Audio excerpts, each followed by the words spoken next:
Yu-Gi-Oh! I've been doing this for a while now, and Yu-Gi-Oh! Has been a part of it for nearly the entire time. Yu-Gi-Oh! As a part of my life has been there since as long as I could read. I'd look at the cards, I'd take them to school with me, get them taken away at school, I'd play with my brother, my friends, at locals. It helped me meet some of my best friends, my worst enemies. The person I am now is because of my connection to this game. Yu-Gi-Oh! Has meant so much to me that I wanted to try and pay back what it's given me in some form, and I thought what better way than by cataloging a metric ton of its history. Why not make an iceberg? And then I remembered. I did. I made the original Yu-Gi-Oh! Iceberg and it stunk big time. Does anybody here want to hear a loser with no self-confidence write and voice his first ever scripted video without even knowing all the information on the iceberg? People hated the Robo voice, but at least he was doing a good job. You gotta give him more credit. Daddy, why do they hate me, Daddy? Oh, son. They only hate you because you're beautiful. I mean, it was at least good enough for this guy to steal it, so I'm doing something right. I've always wanted to fix up that piece of junk, but it took the right time and place for me to want to do it, and I think I finally found it. If I'm getting a 100th episode, I want it to go on for a while. In order to make sure there's zero confusion about anything on the list, I've constructed it myself. Over 200 entries personally curated by myself that span the anime, manga, video games, and of course, the TCG. I tried my best to find a nice gradient from stuff known by even casual fans, all the way down to stuff that would make people who have been playing the game for years swear I made it up. Even the topics you know about going in, I hope my research can reveal a little something about it you might not have known before. We have 8 layers to get through, and to the people who are worried that now I'll be exclusively covering the Yu-Gi-Oh! Iceberg for the rest of the year, don't worry, I'll still be doing my normal content in between parts of the iceberg. Even I can get bored sometimes, I can't be doing this all the time. Layer 1 is Casual Observer. You've seen a Yu-Gi-Oh! Card. You even know that Yu-Gi-Oh!'s hair is spiky. You might even be my dad, who can name Elemental Hero Bubble Man and no other cards. This is the caliber of people this layer is meant to catch up to speed. Oh, by the way, I know that most icebergs get scary by the end, but I'm telling you right now that's not gonna happen. Oh no, Yu-Gi-Oh! Caused a world war! That's a layer 5 topic at best, buddy. Nice try.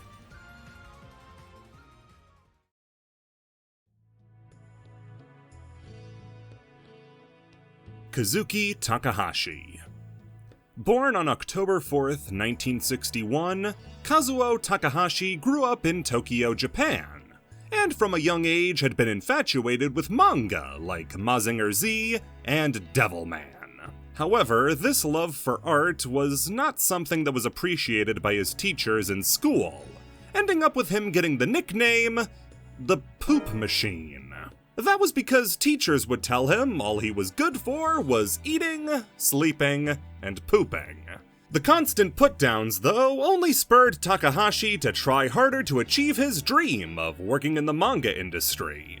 And in the second year of high school, he would apply to join Tezuka Productions, an animation studio founded by the Osamu Tezuka. Astro Boy, Blackjack, and Dororo, the man is the father of all anime and manga. And to work as a background artist at that studio must have been a dream of Takahashi's. Unfortunately, it would remain just a dream. His application was denied as his art hadn't yet reached the industry standard. Even though it was a setback, it wasn't enough to throw Takahashi off his course, as soon he began submitting manga one-shots to Shogakukan's Shonen Sunday magazine. One of those one-shots, Ing, Love Ball, was actually the winner of the Shogakukan New Comic Award and would end up being published in the magazine, which would also land him a role as the artist on the manga adaptation of a sports anime called Gokyu Choji Ikaman. Unfortunately, despite living out his dream as a manga artist, he wasn't seeing the sort of success that made for a livable wage, as he experienced such extreme poverty during his 20s that other mangaka like George Morikawa of Hajime no Ippo fame feared for his well-being, calling his home dilapidated and Showa era. The Showa era was 60 years ago. It was the 80s, and this man still didn't have electricity in his home.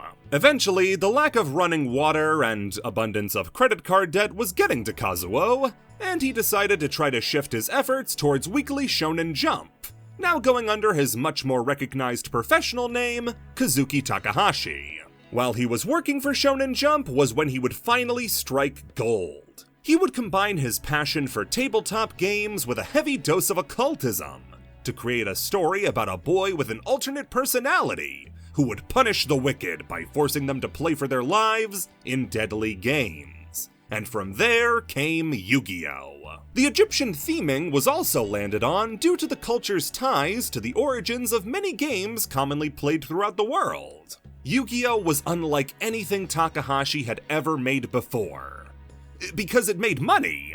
Yu-Gi-Oh! Was a smash hit when it was released, and managed to become a mainstay of the Shonen Jump comic for years to come, running from 1996 to 2004. However, as the manga advanced, an element would be introduced that changed the landscape of the franchise forever.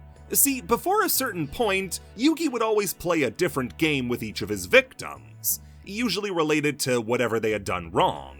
With the introduction of Seto Kaiba, Yugi would introduce a new game called Magic and Wizards. This was of course based on the Naruto card game.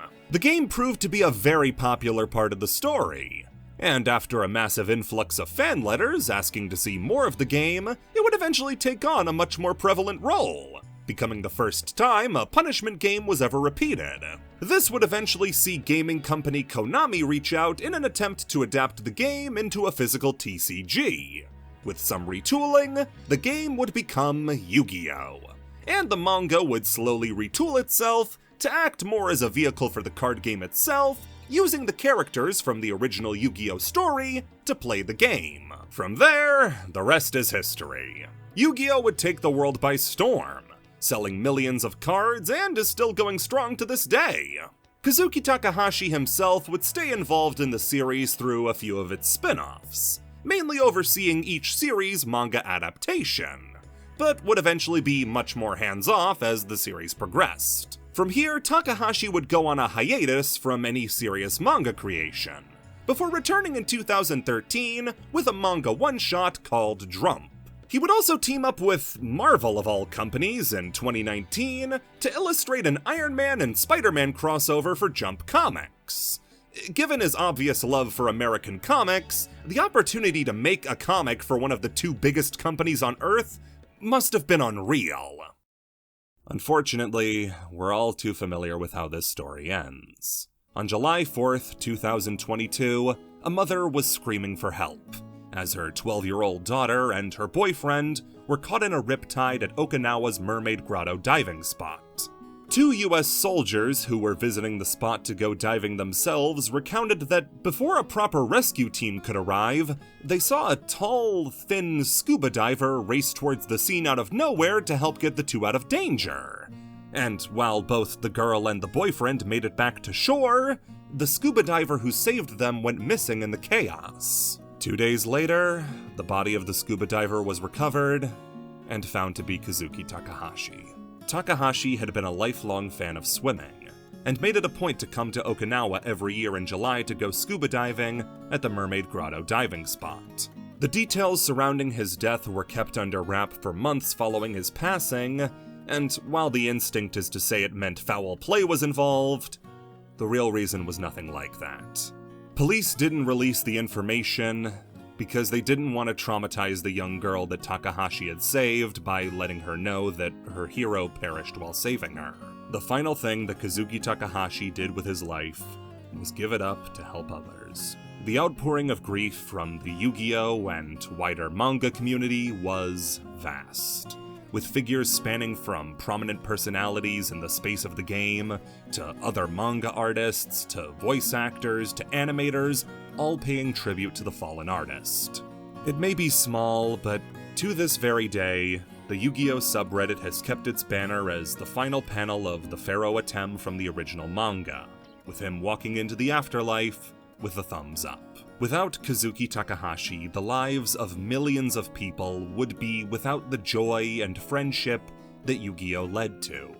Directly or indirectly, he changed the world for the better by sharing his love of games, unparalleled artistic ability, and unforgettable stories. A creator like him is truly one in a million, and I couldn't stand the idea of starting this with anything else than the one man responsible for all of this.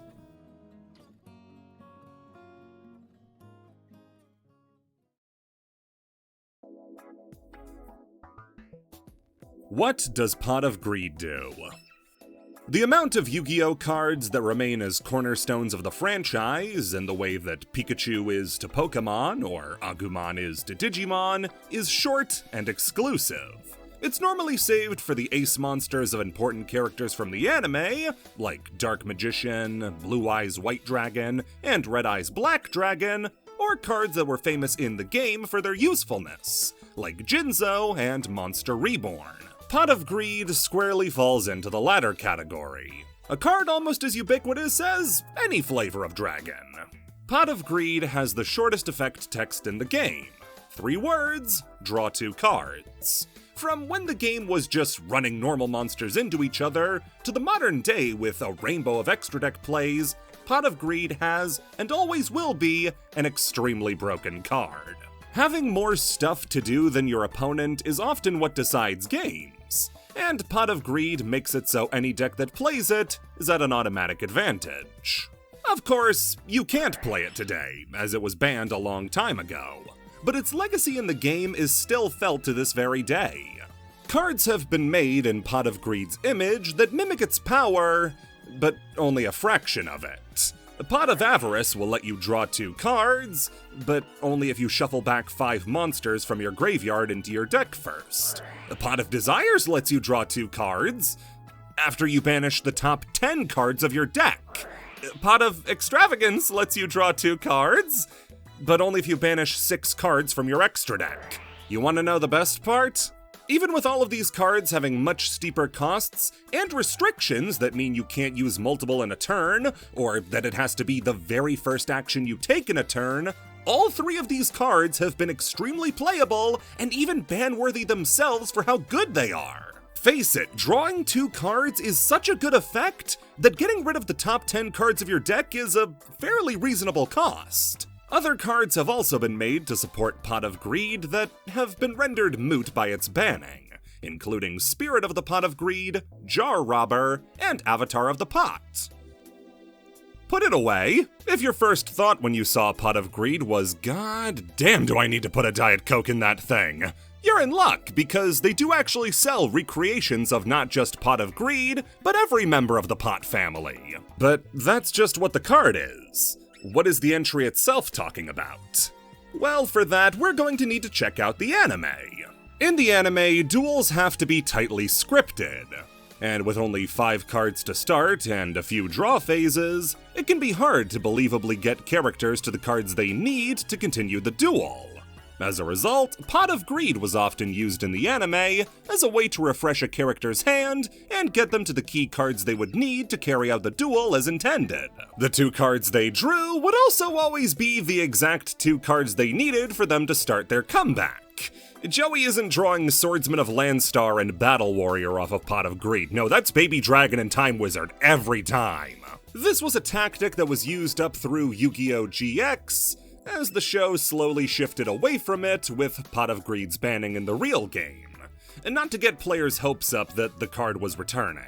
A consequence of this choice to include Pot of Greed in so many duels is that the characters would not only declare their use of the card, but then announce the effect of Pot of Greed every time they used it. Thank you, but we all know what it does. I just used it.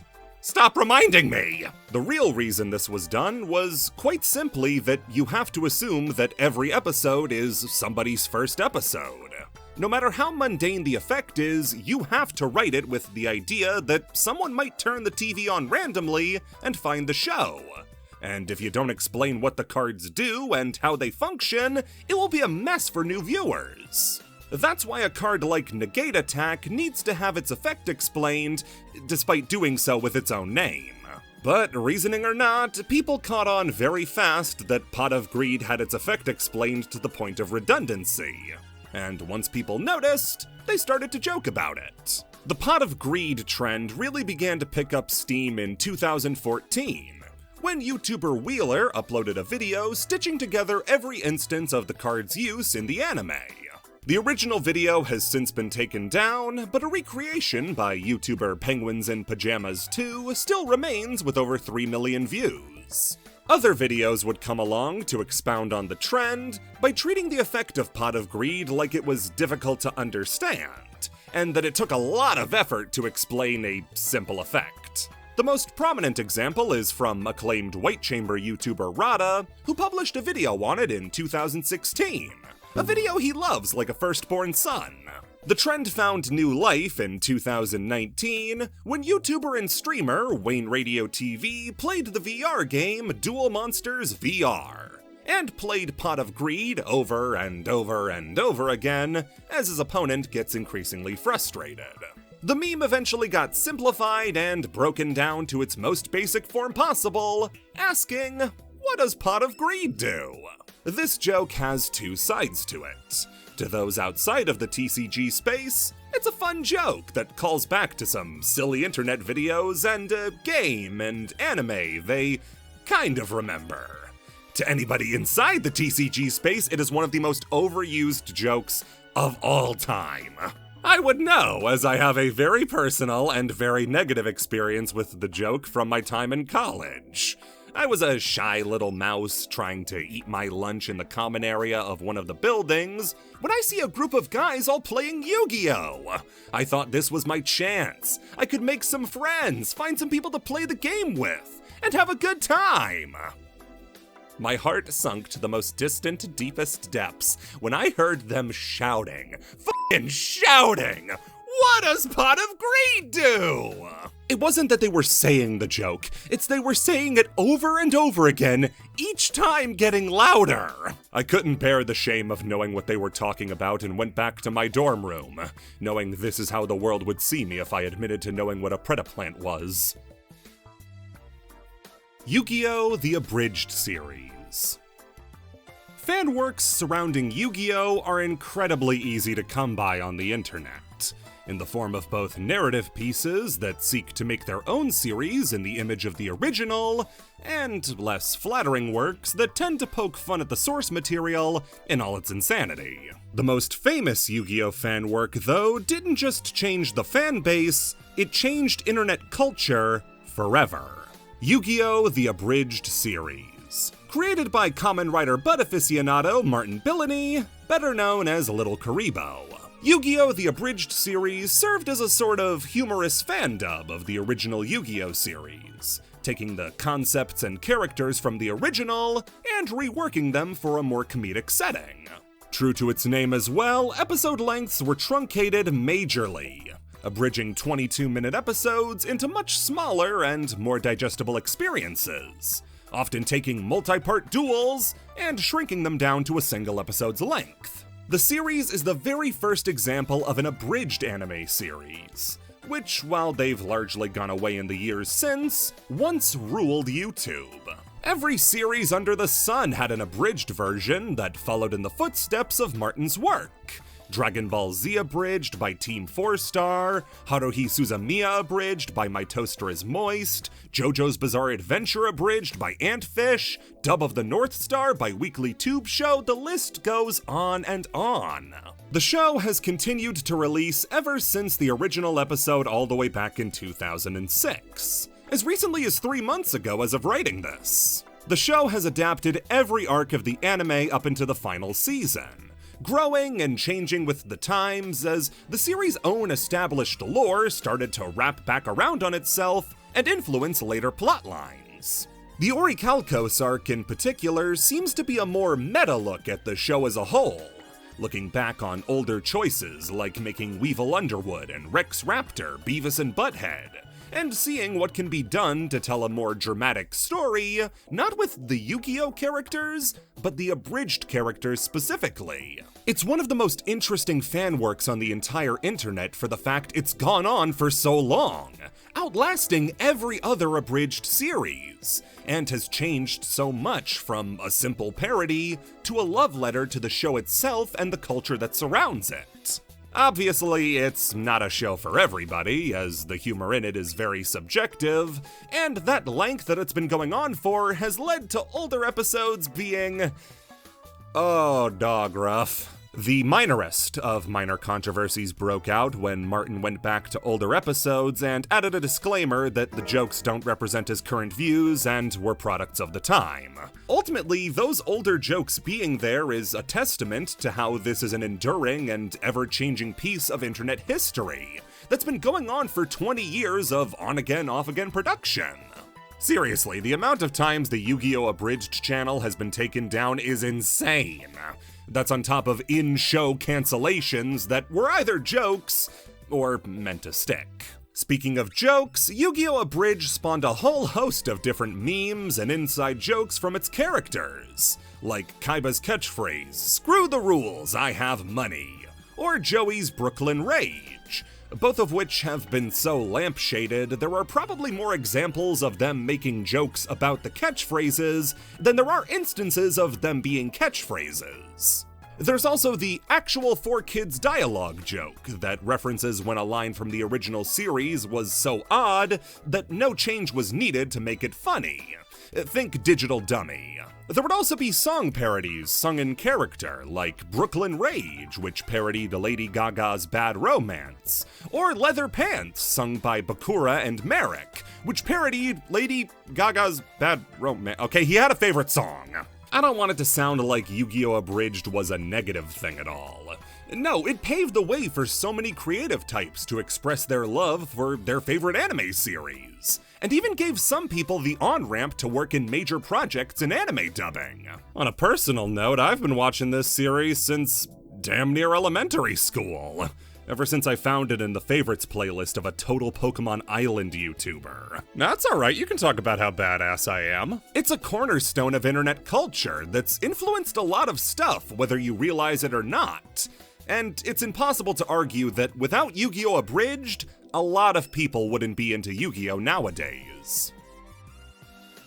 Exodia the Forbidden One.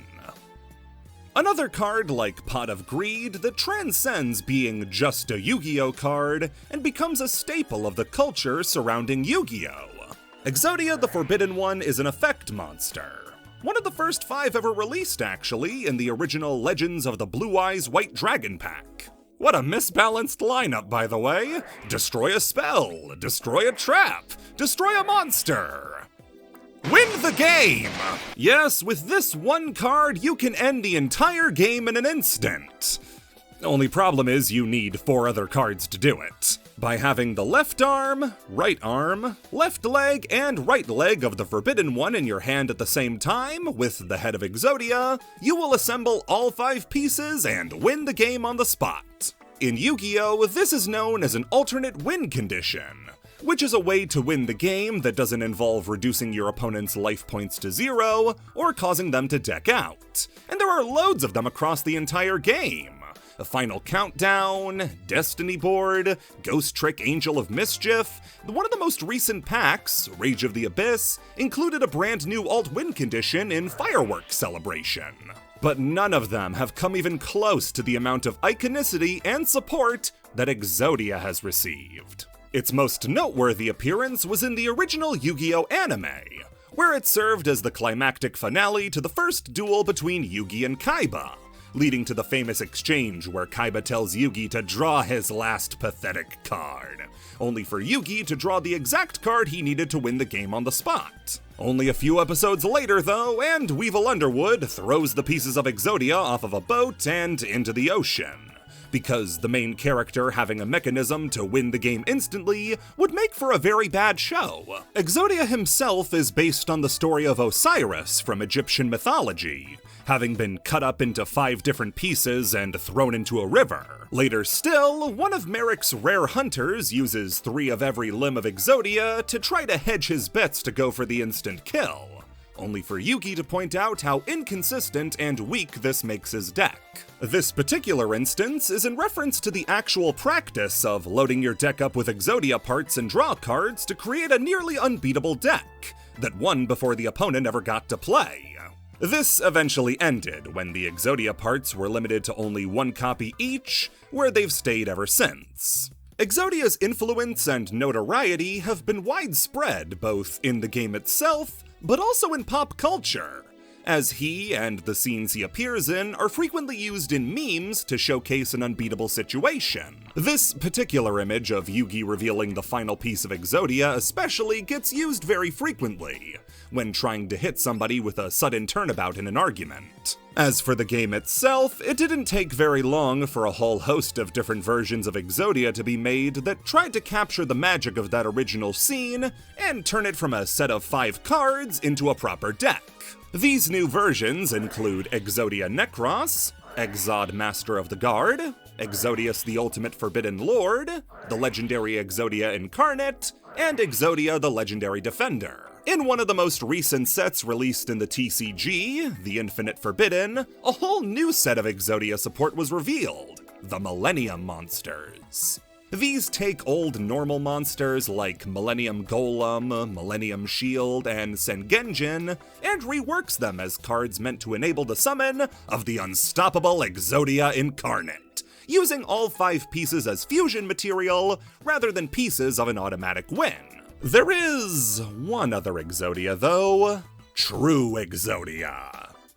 This was a gag card, revealed in a 2020 art box including various art books of Kazuki Takahashi and Yu-Gi-Oh! Artwork, that when assembled with all 4 other pieces of Exodia, let your opponent win the duel automatically.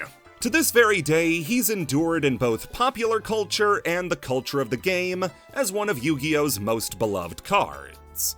And as long as cards are being made, there will be new Exodias.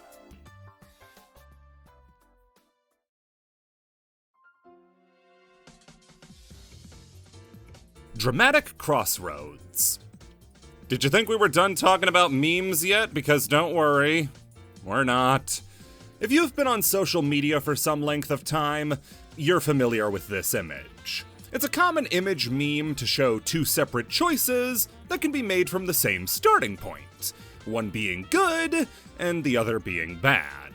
It's an image that has ascended its original meme status and has become a template of sorts for people to apply all sorts of different current events, fandoms, and situations. A quick visual shorthand for good and bad choices. The original post that this was based on was created by Twitter user Iris Heartfang, showing that 2012 bronies either became trans girls or white supremacists.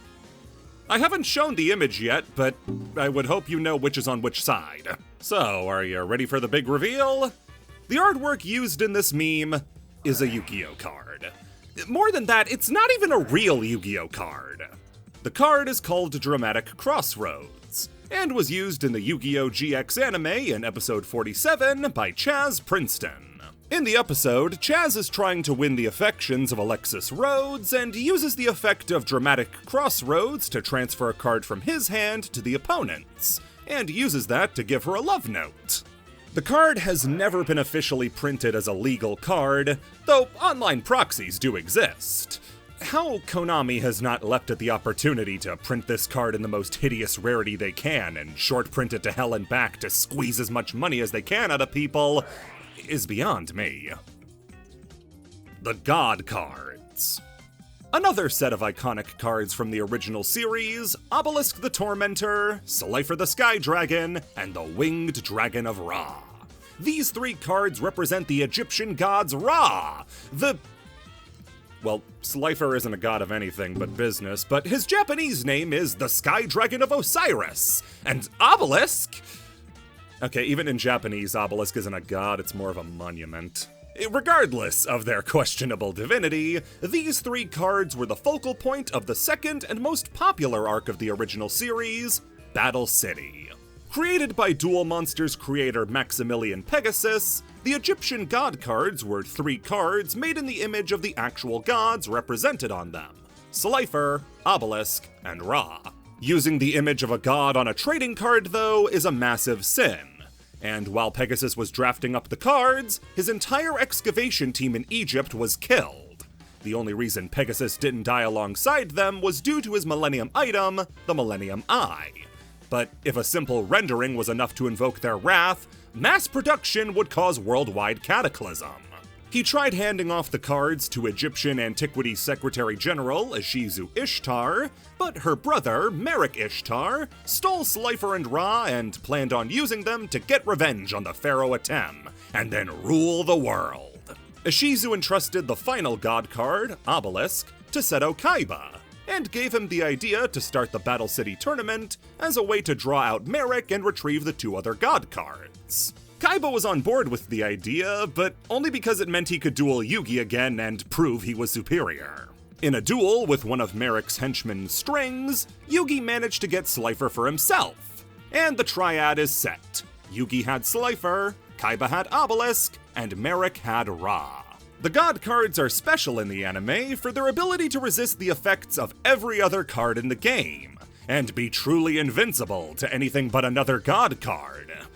Outside of cases like Ground Erosion, which affected the zone the god card was on, and Blast held in a tribute, which was hidden inside of Obelisk. Ha! Yugi! Surely you know a god is invincible to all cards in the game! I'm not targeting your god card, Kaiba. I'm targeting the ground it's standing on! I hate you so f***ing much, Yugi. These cards were highly sought after in any physical form after their initial reveal, with fans clamoring for the chance to play with them in a real deck. Originally, only proxies that were illegal to use in a real duel were released, to resemble the anime art of the cards with their unique card borders. But in 2013, in Battle Pack 2 War of the Giants, playable, legal god cards would finally be released! And they were alright. I mean, you gotta put a lot of resources into summoning them, since they require 3 tributes for a tribute summon and can't be special summoned, and unlike the original show versions, these ones were all too vulnerable. Their summons couldn't be negated or interrupted with something like Trap Hole, but once they hit the field, they're helpless. Maneater Bug could eat God, regardless of position. Ra especially, despite being the strongest in the show and being placed at the top of the divine hierarchy in the manga, was practically worthless, as its effects worked against each other, having you give up all your life points to increase its attack, but then needing you to pay life points you didn't have to destroy cards. The only one of the god cards that saw any level of success was Obelisk in Frog decks, which had the ability to output several monsters, but nothing to really do with them. So you get a monster that requires 3 tributes, has 4,000 attack, and can destroy all your opponent's stuff? Yeah, I guess that'll work. Come on down to Wetlands, bitch, we got a spot for ya! To call these 3 letdowns would be an understatement. People were left wondering, where's the rest? Well, that would come in the form of support cards released years after their release, to try and get people to play them in a cohesive deck. Thunder Force Attack, Fist of Fate, and Blaze Cannon recreated the god's signature attacks. The revived Sky God, Magical Trick Mirror, and Dark Spell Rejuvenation let you revive the gods if they died, which they will, and Soul Crossing let you use your opponent's entire field for the summon of your god cards. Then there's all the support exclusive to Ra in the attempt to make him playable in any fashion. Reactor Slime, Guardian Slime, and Egyptian God Slime decided that what was needed to make Ra function was to turn him into a slime YouTuber. Now, this could be where the discussion ends, but as it turns out, not only Duel Monsters has its set of God cards. No, up until Reigns, there's a card, or set of cards, in every series that is analogous to the God cards in some way, either directly or indirectly. In GX, not only were all the dorms named after the Egyptian gods, with Kaiba's obelisk dorm being the best one, and Yugi's Slifer dorm being the worst one, they also had the sacred beasts of Raphael, Lord of Phantasm, Haman, Lord of Striking Thunders, and Uriah, Lord of Searing Flames. In 5Ds, there were 2 god card analogs in the same arc, with the Nordic gods of Odin, Loki, and Thor being divine attribute in the anime just like the god cards, as well as divine beast type. The other god card analog is Zushin the Sleeping Giant, which, in contrast to the other god card analogs, is considered trash in the show it's from. Its power is directly compared to the god cards, but it's such a hard card to summon that it's treated like a bad joke when the team that uses him attempts to summon him. He's so bad that it's the most commonly printed card of all time in the anime, and when they actually succeed in summoning him, the entire crowd holds up their copies in support. Yusei beats them though because the Grand Prix arc is a fucking disaster. Zexal's god card is very literal this time, as the Numeron code is the final life force of the dragon who created the universe, and has the ability to alter reality and fate to the user's command. In Arc 5, the god card is Supreme King Zark, a dragon made of the 4 fragmented parts of the ultimate duelist's soul. They didn't print him with his special border because they hate money. Vrains broke the trend by lacking a card with the weight of all the previous ones, though if you really want to stretch it, you could say that the Arrival Cybers at Ignister, that's what it's called, could be considered a god card since it merges the will of all 6 of the Ignis together into one, with them each representing all of the different attributes, so what's left but divine? 2,222 card Yu-Gi-Oh! Deck. Deck construction in Yu-Gi-Oh! Really only has 3 hard and fast rules. You gotta put the main deck cards in the main deck, and extra deck cards in the extra deck. You can only have 3 copies of a card in your deck, and you have to have at least 40 cards, but no more than 60. And for the extra deck, only 15. These rules have been around since the beginning of the game, is what I would say, if not for that last rule. See, originally in Yu-Gi-Oh!, that 40 card minimum was enforced, since we can't have a deck of 5 cards which are just the 5 pieces of Exodia. But the upper limit didn't exist. A Yu-Gi-Oh! Deck could be as big as you wanted, and there was no rule in place saying you couldn't make it that big. Well, clearly this is a problem. No upper deck limit is a completely unsustainable standard. A card like That Grass Looks Greener comes around, chaos. Konami didn't see a problem, though, so 2 duelists decided they were gonna have to do something about it. Enter Mike Shui and Tobias Hayner, who would change the course of the game at the German National Championship in 2007. See, Mike was actually a very prominent judge in the Yu-Gi-Oh! Scene at the time, proving himself to be incredibly knowledgeable about rulings for specific cards and all aspects of the game. Tobias, meanwhile, was an employee of Konami, who helped to cover the events and catalog what happened. When the pair arrived to the event, clad in their Sunday best, they arrived with a perfectly legal deck that in no way broke the rules that Konami had set forward. The only problem was the deck was 2,222 cards big. The pair had custom built a deck box to house the whole thing, and had to bring a separate apparatus so they could stand the deck box up. So they could play with the deck. When Mike's first round opponent sat across from him, having brought a water pistol to fight a machine gun, he quickly learned phase 2 of Mike's plan. Mike would activate a card like Reinforcements of the Army, add a warrior from his deck to his hand, and then 30 minutes would pass before the turn would resume. In Yu-Gi-Oh!, when you purposefully move a card from your deck to another area, like your hand, the field, or the graveyard, you have to shuffle your deck afterwards to make sure that you can't stack it. So imagine how long it's gonna take to shuffle a deck with more cards in it than there have been years since Jesus was born. After giving some random player a 30-minute chance to use the bathroom, Mike bowed out of the tournament voluntarily. More so just doing this as a gag rather than trying to run it as a legitimate deck. This also had the intended effect of showing Konami that this was a completely unsustainable mechanic, and they decided to change the rules. In 2008, at the beginning of the Synchro era, they decided that a deck limit would be capped at 60 cards, and the extra deck size would be capped at 15. No one came in with a 300-card extra deck because it would impact the game significantly less, but it would still be put in place to keep it in congruity with the main deck's limit. On top of the fact that now Synchro monsters would be much more accessible than Fusion monsters, and they didn't want you stacking the deck with every good Synchro monster ever made. This is one of the very few times players have been able to influence the rules of the game by exploiting flaws, and the duo that pulled it off would go down in history forever as the Delinquent Duo. Season 0. Despite the Duel Monsters anime being the very first animated version of Yu-Gi-Oh! That many Western fans got to see, it wasn't the only version that had ever been created. In fact, what we're about to talk about predates the entire shift of the manga from the more varied amount of games into just Duel Monsters. The series that we now know as Yu-Gi-Oh! Was created in 2000 by Studio Gallop.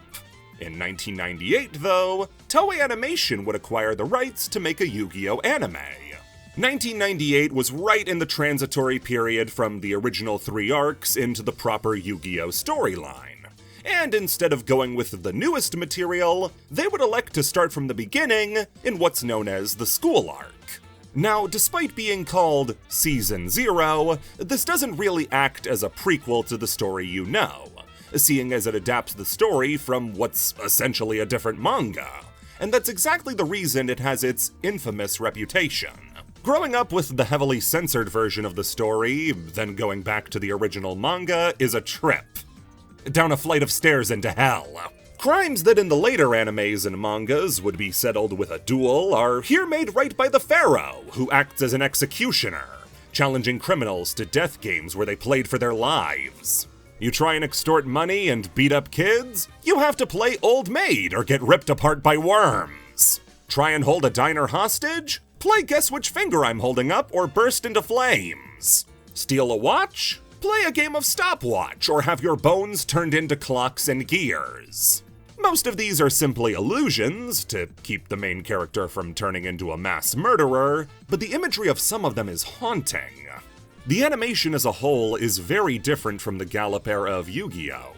And gives us a look into this alternate dimension of Yu-Gi-Oh! That we would have gotten if Magic and Wizards wasn't as big as it was. The more pastel and dreamlike coloring of the punishment game scenes especially don't look like anything else in the franchise, which makes this a really cool watch-through. It may not be the Yu-Gi-Oh! That you're familiar with, but that doesn't say anything about the quality of the show itself. It's a completely different experience, but a really good one too. The voice cast as well is entirely different, with Yugi taking the biggest shift as, instead of the deeper voice we're used to in both the sub and dub, it goes for the more typical voiceover trope of having a woman voice a young boy. Works for Yugi, jarring for Yami Yugi. If you're interested at all in checking it out, the channel Magic and Wizards has the whole thing in good quality with built-in subs, so you can watch along. The anime covers the School and Monster World arcs while leaving out the Death T arc in favor of a Villain of the Week format, rather than running the gauntlet through Kaiba's Death Park. If you feel like reading the manga that the show is based on, you can also pick up the first 7 volumes of the manga. Be warned though, this is far from the last time we're going to be looking back at those 7 volumes for information. 4Kids. Oh, brother, it's that time again, isn't it? Well, if there's a better time to be named number 1 4Kids cock gobbler, I can't think of it, so let's get down to business. 4Kids was, / is, it's complicated, an anime dubbing company founded in 1970 by Mike Jermican and Stanley Weston, the guy who invented action figures in G.I. Joe. Real American turncoat, more like it. I see which side you joined. At the time, they were called Leisure Concepts, and as you can guess, they weren't really a dubbing company yet, though they were absolutely still 4Kids. They developed toys and toy brands like Thundercats, and worked in marketing with Nintendo. After a near-death experience when Bobby Kotick, that Bobby Kotick, purchased an amount of controlling shares in the company before selling them off not soon after, they decided to burn off their fingerprints on the hot stove and start a new life as 4Kids Entertainment. It was during this change, and moving into the new millennium, that 4Kids would make its two biggest acquisitions that would change how the entire company functioned, acquiring the rights to air both Yu-Gi-Oh! And Pokemon in America. Pokemon in the late 90s and early 2000s was as hot as a thing could be, topping the list of hottest franchises in the world and raking in millions of dollars. Dollars that suddenly fell into 4Kids' lap. The company was seeing its biggest success ever with these two franchises. But what exactly were they doing in order to earn all that money? Well, they couldn't air the original Japanese versions of the show due to both the language barrier and differences in standards and practices on television, so they would dub the show into English and do what's called localization. Localization is the process of taking concepts and ideas that may seem foreign in one market and making them suitable for another. People like to brush off localization as unnecessary and detrimental to your enjoyment of a project, but really, in a case like this, it was very necessary. Even a small peek into everyday Japanese culture shows that it's extremely different to Western culture.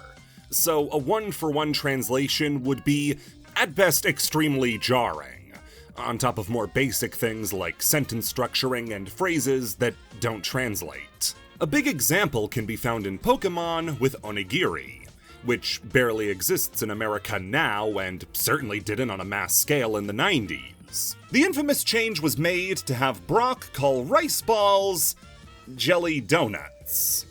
Important to note that according to the voice actor for Brock, Eric Stewart, this was a change made at the behest of the Pokemon Company themselves, as they wanted the show to appeal to multiple cultures regardless of barriers like culinary differences. However, the changes that would need to be made to Pokemon were nominal. A few jelly donuts here, a couple of lost episodes there, but Yu-Gi-Oh! Is where the most headaches and ruined reputations would come from.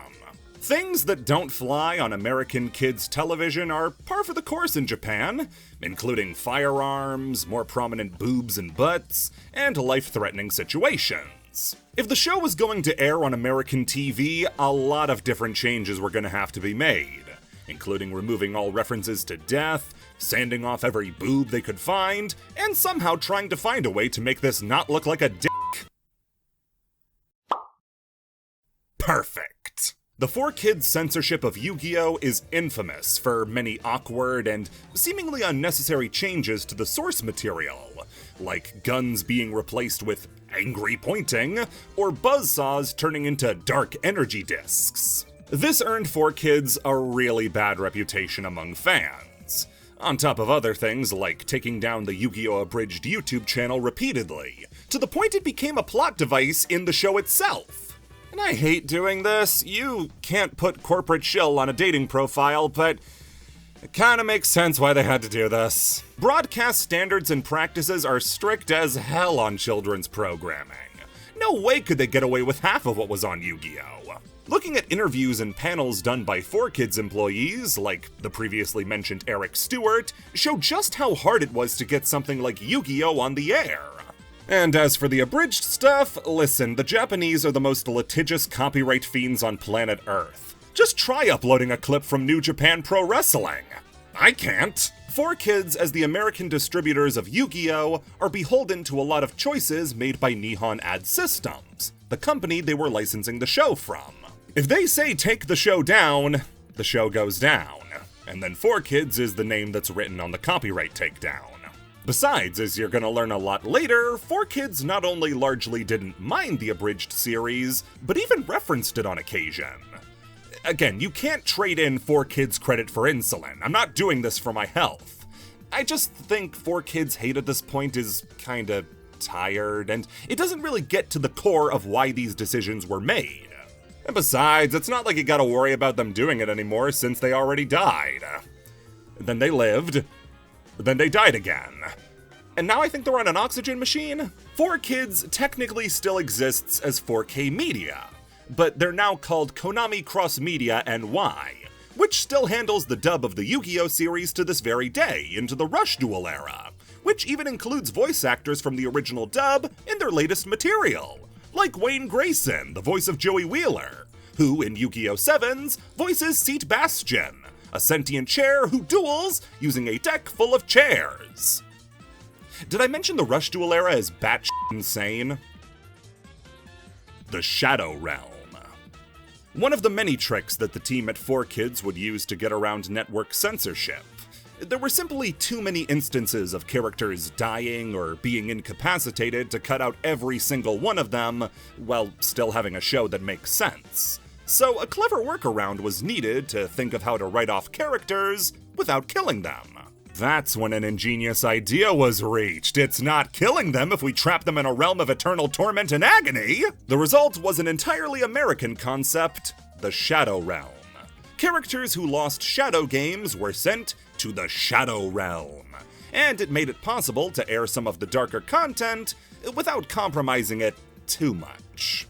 The buzzsaws that were supposed to cleave Yugi and Arcana's legs off? Dark energy discs that would send you to the Shadow Realm. Yugi and Joey being dragged down by anchors to drown to their deaths? Nope, loser gets tossed into the Shadow Realm.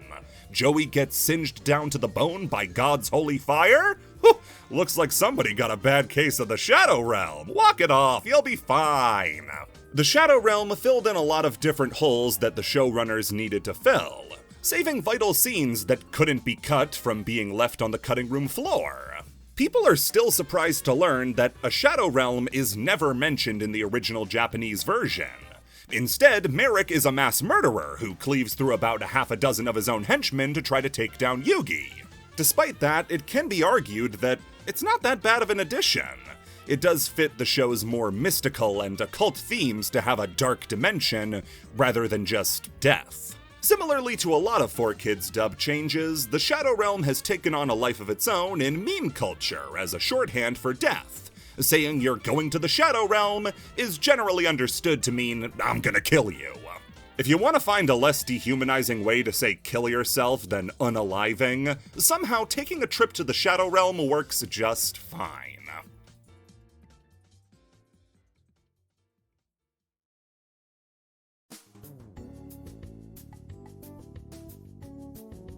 Draw Monster Card. In Season 4, the Orichalcos arc of the original anime, a cult led by the ancient king of Atlantis, Darts, is plotting to take over the world and destroy the Earth with the great power of the Leviathan. In order to do this, Darts adds several side characters to his ranks in order to slow down Yugi and his friends, including Mai, Rex Raptor, and most importantly, Weevil Underwood. This will be the final time Important and Weevil Underwood ever see each other. It's also important to note that, due to Atem's own mistake, Yugi has been separated from his partner and friends and is currently captured by Darts. The duel is going Weevil's way at first, after Atem botches a fusion summon that leaves him helpless, until Weevil decides to taunt Atem by showing him a card he claims has Yugi's soul in it. In reality, it's a worthless Gokibor, but to get Atem mad, he rips it up anyway and lets Atem believe that he just killed little Yugi. Atem calmly activates Berserk Soul. Unspeakable violence is then committed on Weevil, drawing monster card after monster card over and over to let his Breaker the Magical Warrior keep attacking. All the while, in the Japanese version, his voice actor Shunsuke Kazuma is shredding his voice to pieces by screaming, "Monster card, Doro! Monster card, Doro! Monster card, Doro! Monster card, Doro! Monster card, Doro! Monster!" This is one of the most iconic scenes from the original anime, a scene showcasing massive overkill and great dramatic tension. But if that's all it was, I doubt it would make it this far. So what if I told you that Berserk Soul, the card that facilitated this, was an actual card, and they made it a little special? See, Berserk Soul works pretty similarly to the anime. Discard your entire hand, target a monster with 1500 or less attack, send the top card of your deck to the graveyard, and if it's a monster, deal 500 damage. Then you keep repeating it up to 7 more times until you reach the 8th monster card, or draw a spell or trap card. Sounds simple, right? Might even be fun in a deck that doesn't use any speller traps like Super Heavy Samurai, or a deck that uses small attack monsters like Watts. Well, with how the card is worded, the effect doesn't finish resolving until the final monster card is drawn, or you draw a speller trap. That means that if your opponent's life points hit 0 in the middle of the effect's resolution, the game won't end. The game can't end until you finish resolving the effect. The way this effect works means that you can keep attacking your opponent until the final card is drawn after their life points reach 0, just like Atem did in the anime. Berserk Soul is part of an extremely exclusive group of cards whose effect text is worded in a way that makes it work more similarly to how it does in the anime, even though that's not necessarily how the card should work in the real game. In fact, I can't really think of any other cards that have gotten this treatment. Sadly, though, this didn't last long, as the rules for the game were updated, so the game will end automatically when your opponent's life points hit 0, and not waiting until the effect resolves. But for a time, the card worked exactly like it did in the show. And in some of the older video games that included the anime version of the card and not the real legal version, like the Tag Force games, you were totally able to keep on attacking well past the point of defeat. Yu-Gi-Oh! The Movie. With Pokémon seeing massive box office success, becoming the highest-grossing anime film of all time in America, why can't Yu-Gi-Oh! Get a piece of that pie? Pyramid of Light was a 2004 movie produced by 4Kids, and was made specifically for America after they had struck a deal with Warner Brothers to release a Yu-Gi-Oh! Movie. However, short of the Season 0 OVAs, they had nothing that could fit that role. This wasn't like Pokemon or Dragon Ball, where they had feature-length Yu-Gi-Oh! Productions, so they had no other options but to foot the bill and commission the film themselves. That's why the film has a noticeable uptick in quality. It's shaded now, compared to the show, and why all the cards use their original official card borders. In America, there's a law that forbids cartoons from advertising real-world products in their show. And since Yu-Gi-Oh! Cards are real-world products you can buy, the change had to be made to the iconic anime original designs that ditch the card text. The movie itself is standard anime movie fare. It kinda lines up with the original story and ties back into some series lore, but it can be ditched without losing anything major. It's about a counterfeit millennium puzzle that houses the Egyptian god of death, Anubis. Through some duels with Kaiba, the pyramid reawakens, and Yugi is tasked with stopping it. As a continuation of the show, it does wrap back around on certain lore beats, like dissension in the Pharaoh Atem's court, in some neat ways. Plot-wise, yeah, it's bare bones, but for what it is, it can be a fine little side quest during an original series rewatch. Another aspect of the movie that's garnered a lot of attention after its release was the soundtrack. Pyramid of Light featured tracks made for the movie, like You're Not Me, as well as licensed music. The most infamous of which is a song made by the band The Black Eyed Peas. They sent their song For the People off the album Elefunk to be used in the movie. God, we're not even that far in and we're already talking about G-Force collaborators. Oh, don't worry, it doesn't mention Yu-Gi-Oh! Anywhere in it. Justin Timberlake gets a shout-out before Nunu the Ogdoadic Remnant. Now, there is one more thing that Yu-Gi-Oh! The Movie is known for.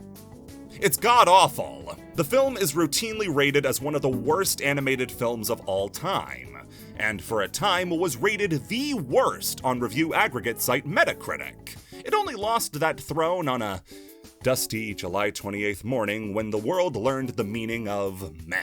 Why was it so hated?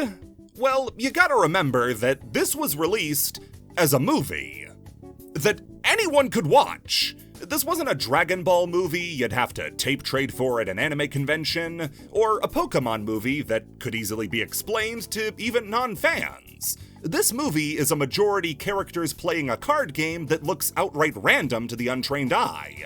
If you weren't entertained by the flashing colors and cool dragons, you'd see through this movie like a window as a great big toy ad.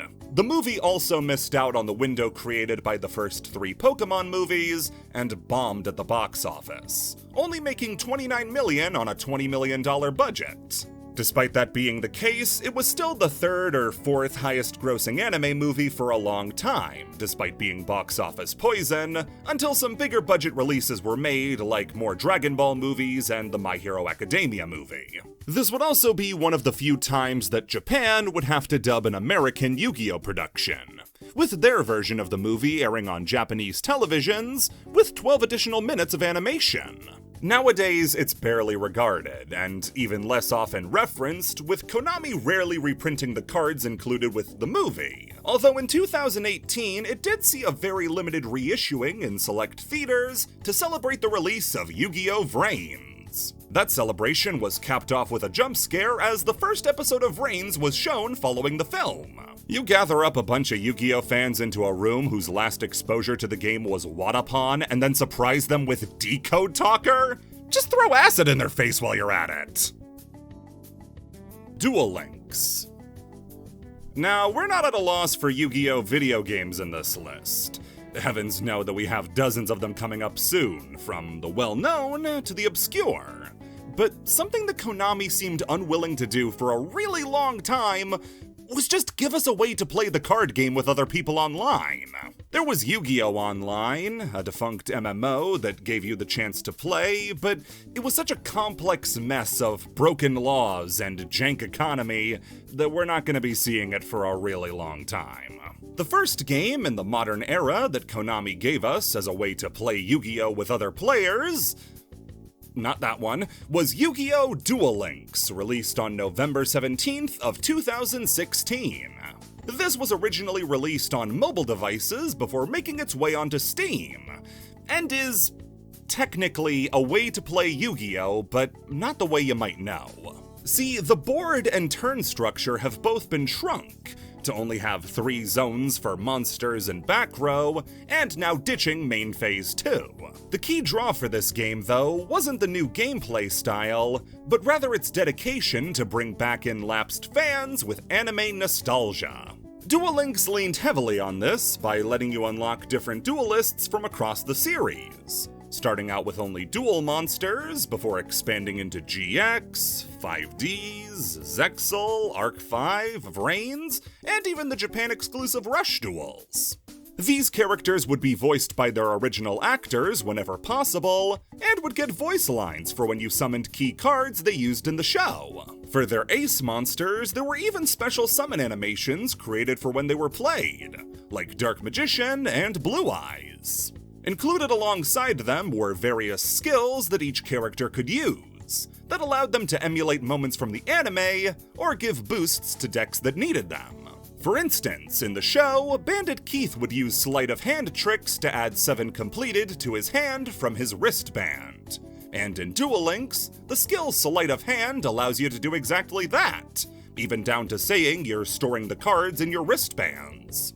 Another example was Master of Destiny, Sartorius' skill, which allowed you to determine the outcome of coin flip effects, just like he could in the show. There would also be events that cycle in and out every once in a while, either letting you play through story beats to unlock new characters and cards, tag team tournaments, boss duels, and board game style run-throughs of different arcs like Battle City. Now this all sounds well and good, until you remember this is Konami and suddenly the chills begin. Yeah, this game is a gacha game. You pull from packs to get a random set of cards at varying rarity levels. And you might say, well, that sounds a lot like regular card packs, because they are.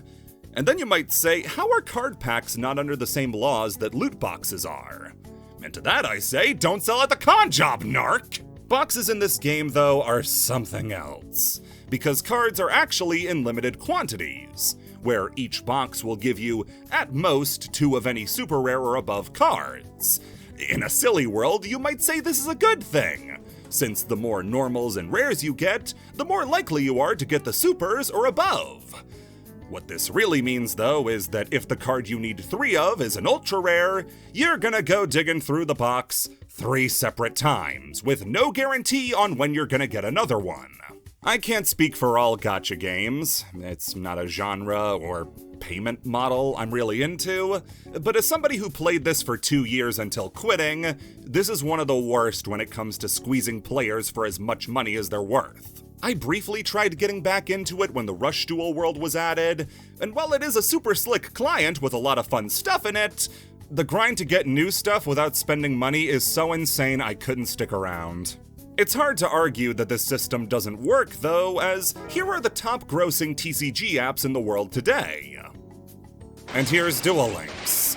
It did fill a niche that no other official Konami-released game did, and that was being able to play against other people from all around the world. The game did feature a very comprehensive competitive ladder that you could climb, going all the way from Rookie to King of Games. And it did have its own unique meta that was so unique, it has its own spot further down on the Iceberg.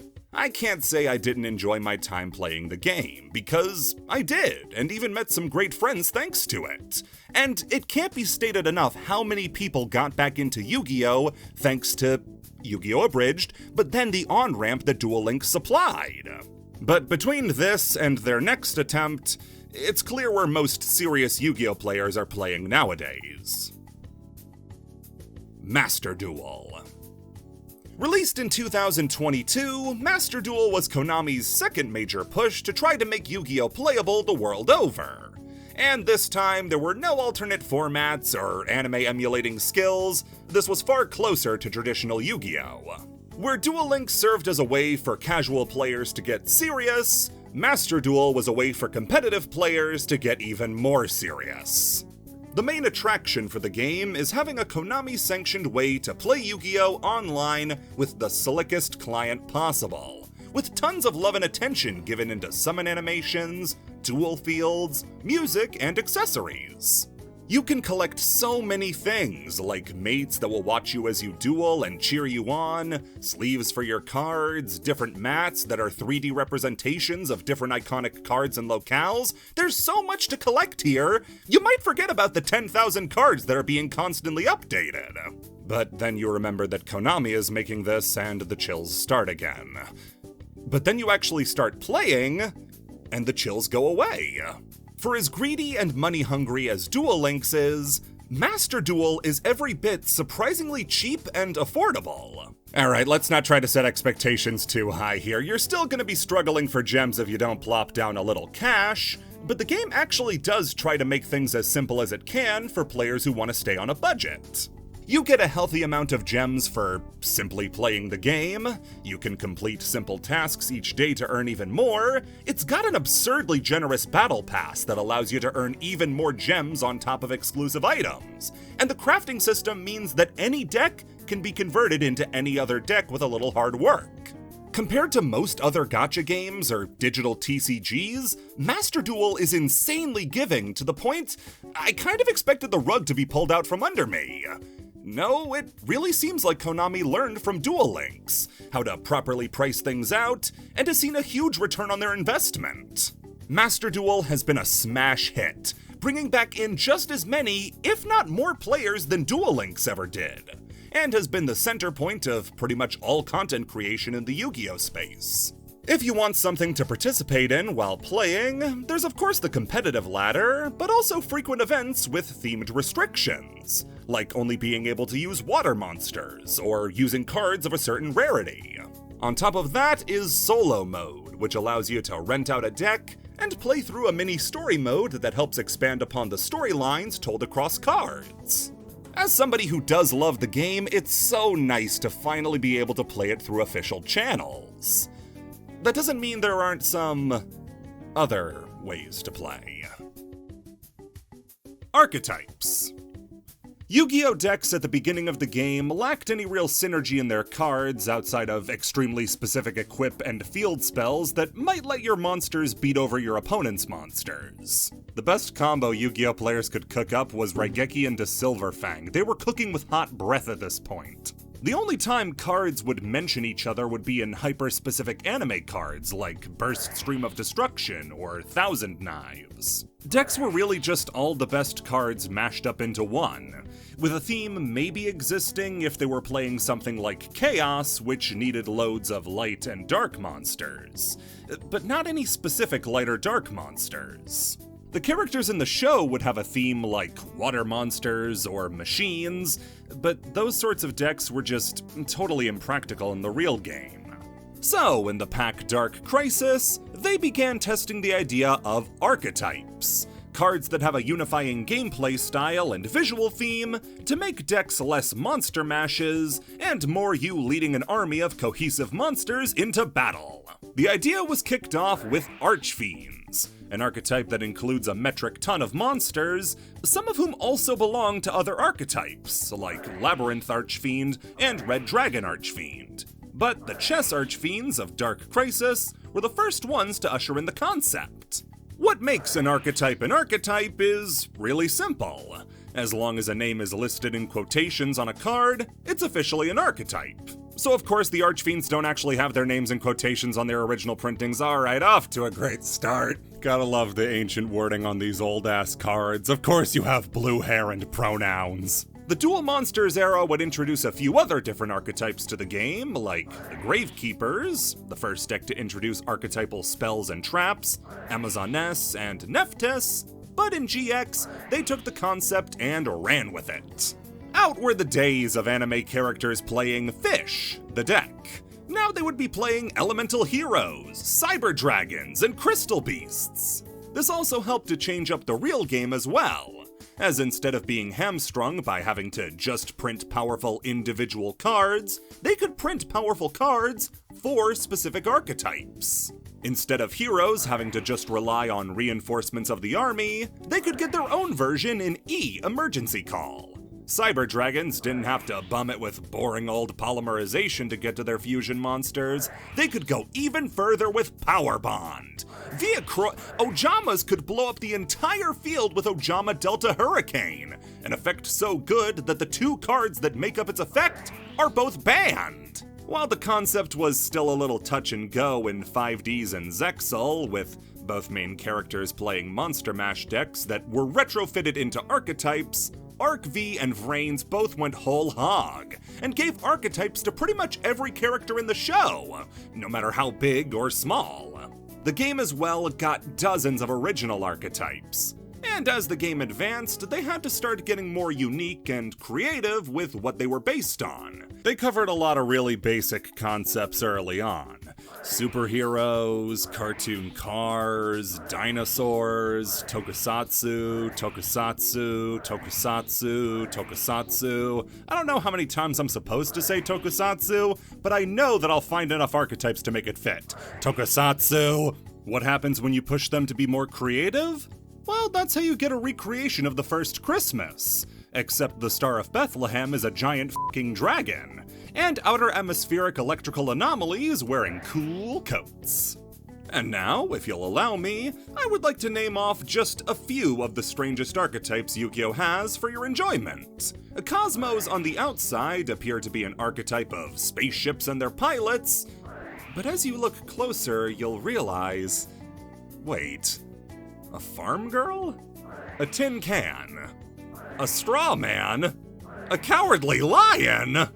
Cosmos somehow bridge the gap and are a crossover between Star Wars and The Wizard of Oz. The lengths they go to make connections between these two franchises are insane, like making the ruby slippers into Dorothy's ship, the Slip Rider. The Stormtroopers get crossed over with the Flying Monkeys to make Sword Troopers, and the Wicked Witch of the West and Darth Vader were merged to make Dark Lady. One of Yu-Gi-Oh's most recent archetypes is also one of its most interesting thematically.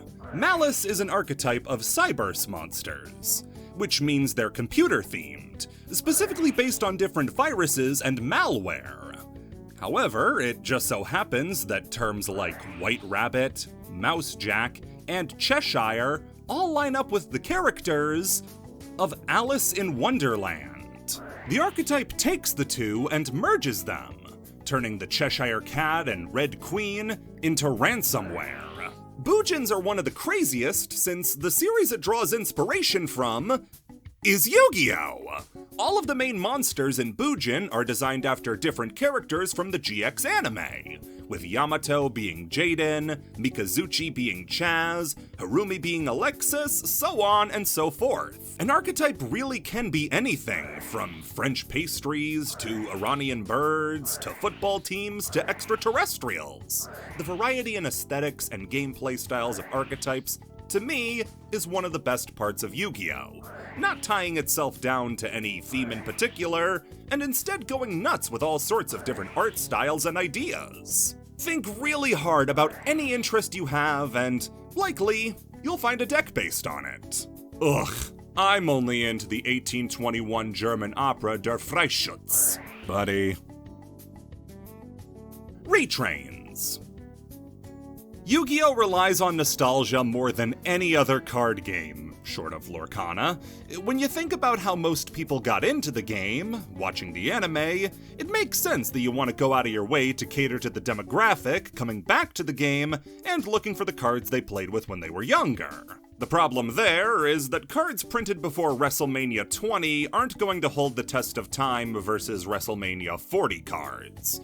Dark Magician, as a level 7 monster with 2500 attack, was already struggling for relevance when it was released, when Summon Skull stuck its head in a toilet. So, in order to take these old cards and get them ready for the modern day, Yu-Gi-Oh! Will revamp, revitalize, and retrain a monster into something new. Retrain as a term comes from the card Obnoxious Celtic Guard, a retrain of Celtic Guardian, who is named in Japan, quite fittingly, Retrained Elf Swordsman. Psych, the card was actually mistranslated on purpose due to people hating his real name. But the phrase retrain stuck, so what are you gonna do? So what is his real name in Japan? Baffling Elf Swordsman. I just can't wrap my head around this motherfucker. The visual of Red Eye's Black Dragon having to go to the gym to get an effect is funny enough to make it worth keeping. Cards have been getting retrained for decades at this point, with our baffling friend over here being the first example. But if you have a favorite card from when you were a kid, chances are it's gotten a spit and shine. Dark Magician? Take your pick between Magician of Dark Illusions, Palladium Oracle Mahad, Nightmare Magician, and Dark Magician, the Magician of Black Magic. You think that's bad? In Japan, this card is called Black Magician. Black Magician? No, thanks, I understand. At least it's not Curse of Dragon, the Cursed Dragon. So, this is a cursed dragon who got cursed again. Dude, this guy's life sucks. Blue Eyes isn't left out either, as he becomes Blue Eyes Alternative White Dragon. And because he doesn't have an original bone in his goddamn body, Red Eyes Black Dragon becomes Red Eyes Alternative Black Dragon. Sometimes whole archetypes are made up of retrained monsters, like zombies featuring famous dragons like the aforementioned Red Eyes, Felgrand Dragon, and Coral Dragon after they bit the dust. Metaphys takes classic boss monsters like Tyrant Dragon and Daedalus and shows us what would happen if they fell into an alternate dimension. Mementos are a recent archetype who take old-as-dirt normal monsters from the beginning of the game and gives them new life by killing them. Don't worry, they seem to be in high spirits about the whole thing. There's even cards like Buster Blader, the Destruction Sword Master, and Ancient Gear Golem, Ultimate Pound, that show having more words doesn't mean you're actually better. It's one of my favorite things in Yu-Gi-Oh! To see old cards I recognize from when I was a child be given new life, and there's no telling what card will be given the chance to show what it can do. Even if it turns out to not be very great, it'll always get a pop out of me when I see a card I recognize, and seeing what they decided to give it is always interesting.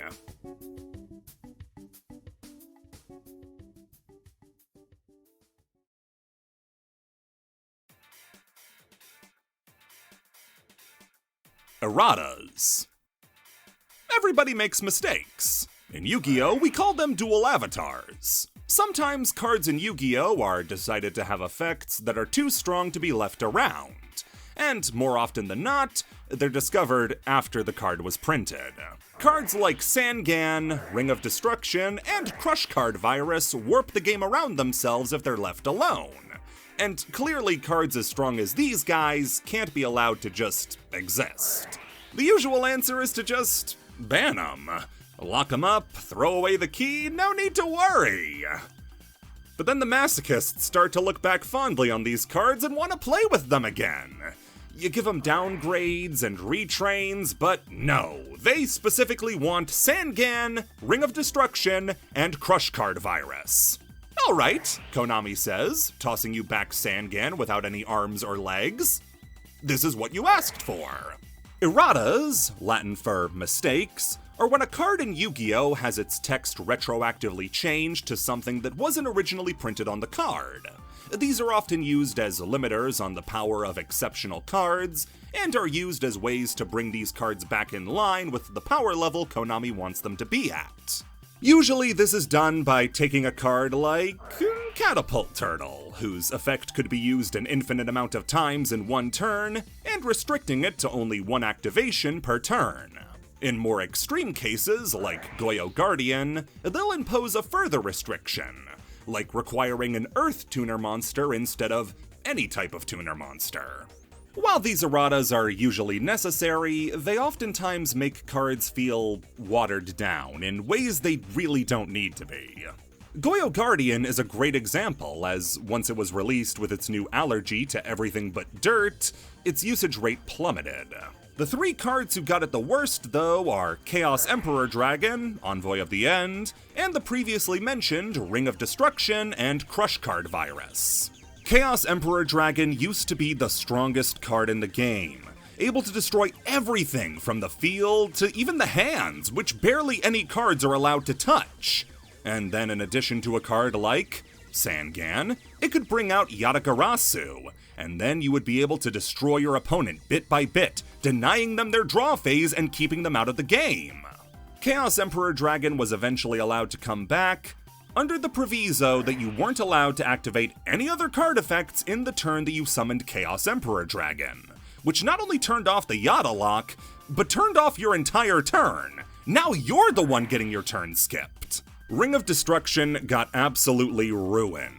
Now instead of simply destroying a monster and dealing damage to both players, now you can only use it on the opponent's turn, it can only be used once per turn, you take the damage first, and to top it all off, you can't even kill the opponent with it, since the monster needs to have less attack than the opponent has life points. Crush Card Virus is just pathetic in the state it's in, and doesn't resemble the original at all. Instead of destroying all 1500 attack monsters your opponent controls, have in their hand, and draw for the next 3 turns, now it will destroy on the field and in the hand, but now the opponent gets to choose 3 cards from their deck to destroy instead, on top of making them invincible for 2 turns. People often argue if it's even worth it to bring back a card as iconic and powerful as Chaos Emperor Dragon, if they're just gonna be pantsed in front of everybody like this, or if it's better to let them be mythologized on the ban list. With retrains, it's possible to bring back fan-favorite cards while leaving the originals locked away for good. And some retrains even manage to bring back the original power of those banned cards at much steeper costs, but that's for later.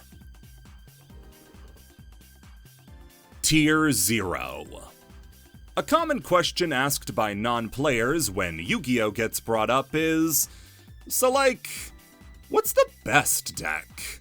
They usually lose interest after you tell them it's not Raigeki into Silverfang, but determining what the best deck is really varies. Depending on what decks are being played, what cards are legal, and what style of play is popular, it could be a bunch of different answers.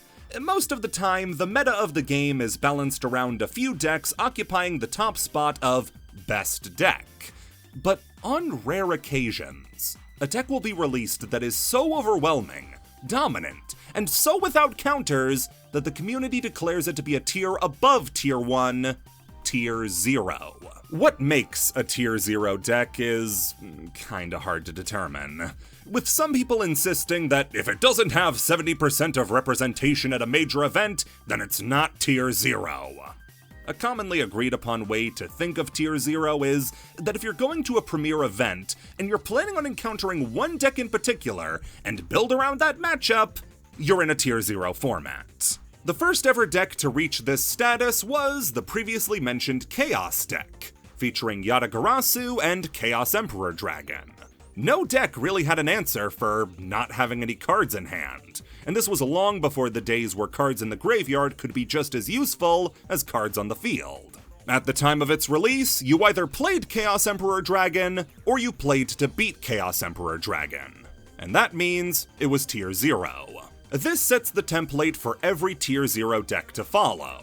They're extremely dominant, take advantage of some mechanic that completely shuts off the opponent's turn, and are only countered by hyper-specific cards and strategies that are really only good at stopping the Tier 0 deck. After that came Dark-Armed Dragon, an easy-to-summon and extremely powerful boss monster that made any Dark deck leagues better, including its use of a pre-errata Crush Card Virus. Though it was mostly kept in check by other decks like Gladiator Beasts and Lightsworns, the release of Synchro Monsters, Emergency Teleport, and Krebons in the Duelist Genesis pack brought about a new variant called Teledad, which could vomit out Synchro and Dark monsters with ease, while also leveraging Dark-Armed Dragon for unbeatable advantage.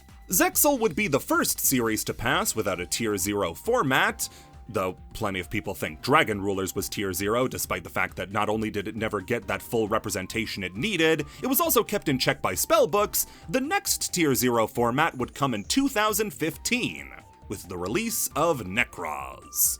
This was a ritual deck of all things that got unbelievable support, having rituals that did things both in the hand and graveyard on top of the field, as well as having exclusive access to Djinn, Releaser of Rituals, who flat out stopped all special summoning when it was used as ritual material. The Performapal and Perform Mage archetypes joined forces in a strategy called Pepe, which was the Arc V era's second Tier 0 strategy, which really just vomited guys forever until the opponent drowned in Rank 4 Xyz monsters. Zodiac marked the third Tier 0 meta of the Arc V era, as the Zodiac deck was just better than every other deck. It's really as simple as that. This deck didn't abuse a mechanic or broken card, because every card was the broken card. They could Xyz summon using just one monster, and every monster gave those Xyz monsters new effects. These guys are so strong that even unlimiting a few of their cards in 2020 saw them come back into the meta in full force, until Konami undid their uh-oh in 2021. It was the pandemic, we had to make things funny somehow. Moving into the Vrains era, and our first Tier 0 deck was Spirals. Spirals were a deck made by the American Konami branch that accomplished dick-ass shit but before the release of their Link monster, Spiral Double Helix. This monster proved that Master Rule 4 was going to be a lot of fun. It turns out giving a deck a way to spam out every monster was a bad idea. The best part about Spiral format was waiting to see just how bad it got. When tournament results are released in Yu-Gi-Oh!, a common thing to do is release a pie chart to show their representation. And Spiral's representation would be so massive that oftentimes the pie chart would just be a picture of Double Helix, save for the face of Spiral Sleeper. People would then joke that we would know that things had gotten really bad when we saw Sleeper's face. Luckily, I don't think any major tournament ever got that bad, but it was almost that bad. From here, we got a brief reprieve from Tier 0 archetypes for about half a decade, until the set Power of the Elements, introducing the world to the Tyr-Element archetype. This was a deck that could fusion summon to no end, mill cards that would then fusion summon, and summon powerful boss monsters on the opponent's first turn. With the release of cards like Agido the Ancient Sentinel and Kelbeck the Ancient Vanguard that could mill up to 5 cards, Tyr-Element had become the undisputed best deck, and potentially the strongest deck of all time in the appropriately named Tier 0. Immediately after Tier 0 ended, we entered another Tier 0 format in Kashtira, a horde of psychic monsters who just made our eyes hurt and that's it. Why is it Xyz is always the one causing problems? You don't see Synchro getting up to mischief like this. The final and most recent Tier 0 format was for Snake Eyes, a deck of fire monsters who just kinda got everything. a Rhoda, a double revive from grave, more starters than some archetypes had monsters. It was nutty. Tier 0 decks and formats can be extremely divisive, as some players like to test their mettle with one deck in particular and find all the ways to break it. Other players bemoan the lack of variety and how expensive it can get when there are no alternatives. Everybody needs to play one deck, so everybody who has the cards to make that deck is about to make a lot of money. A very real complaint, though, is that the past 3 Tier 0 formats have been within, like, a couple weeks of each other. There was a real time where Kashtira and Tearalements were stepping on each other's toes. How can we have 2 Tier 0 decks at the same time? As long as Konami needs to keep selling booster packs, they're gonna keep making cards stronger and stronger. And it's likely we're gonna see a new Tier 0 format sooner rather than later. Dual discs. When a show has the intent of selling merch to kids, you're gonna need that one item that every kid is gonna want. Whether it be the Power Rangers Megazord, the Pokemon Pokedex, or Digimon's Digivice, every show needs one. Yu-Gi-Oh! At first seems like it might not have anything like that, since all that's required to play are the cards, a flat surface, and an English diploma. But they had the perfect accessory: the dual disc. Now, dual discs were not standard issue at the beginning of Yu-Gi-Oh's lifespan. At first, they dueled in these big custom-built duel arenas that would be a little hard to sell in bulk at Toys R Us. Then afterwards, Kaiba introduced these weird dueling yo-yo tops where you'd place the card on top, let it rip, as it were, and then the monster would be summoned. It's the sort of thing that would be in line with what Kaiba would have made back in Season 0, but as a replicatable toy, it was as impractical as it was lame, to the point that even in storyline, Pegasus calls it out as kind of a piece of junk. How are you winded after tossing a frisbee? In Season 2, though, with the Battle City tournament, a new solution was needed. See, with the tournament's roving format, the duel arenas of old weren't really applicable, and the duel spinners stunk. Enter the dual disc, a portable duel arena that rested on the duelist's wrist, folded in on itself to create the arena, and housed the deck itself. To say this design was iconic would be to call water wet, as from this moment forward, this became the standard way to play the game in the anime for every series afterwards. From GX all the way up to Go Rush, dual discs have been as important to a duelist as their deck, with certain duelists even getting variants to fit their personality or theming. Axel from Yu-Gi-Oh! GX had a dual disc that could transform into a gun to fit his army theme. Gil Ransborg from 5Ds had his fashioned into a shield. And by Arc 5, every dual disc was a hard-to-light construct with a glow specific to its duelist. They became a really useful shorthand to get across some element of a character, with nothing more than what they dueled with. Of course, though, the part that most kids cared about was when they could get their own. Dual discs were released in America in 2003, and instantly became the prized jewel of any player's collection. Anyone with enough disposable income, and enough parent to make that disposable income, could have the coolest piece of merch ever! It would pop open just like it did in the show, you could draw cards from it, you could put those cards down, you could flaunt it over your friends who didn't have one. Okay, we're getting the energy back up. Yeah, we kind of have a problem where the dual discs don't necessarily do anything on their own, but that was never really the point. They were just supposed to be a fun way to play the game. A way that is cluttered with all sorts of design flaws that don't really take into account how the game is played. The graveyard could only hold about 25 cards until you had to start putting them in your pocket, where they'd be fighting for space since there was no room for banished cards or your extra deck, and the slots you were supposed to insert your cards into on the board itself were tight. Too tight.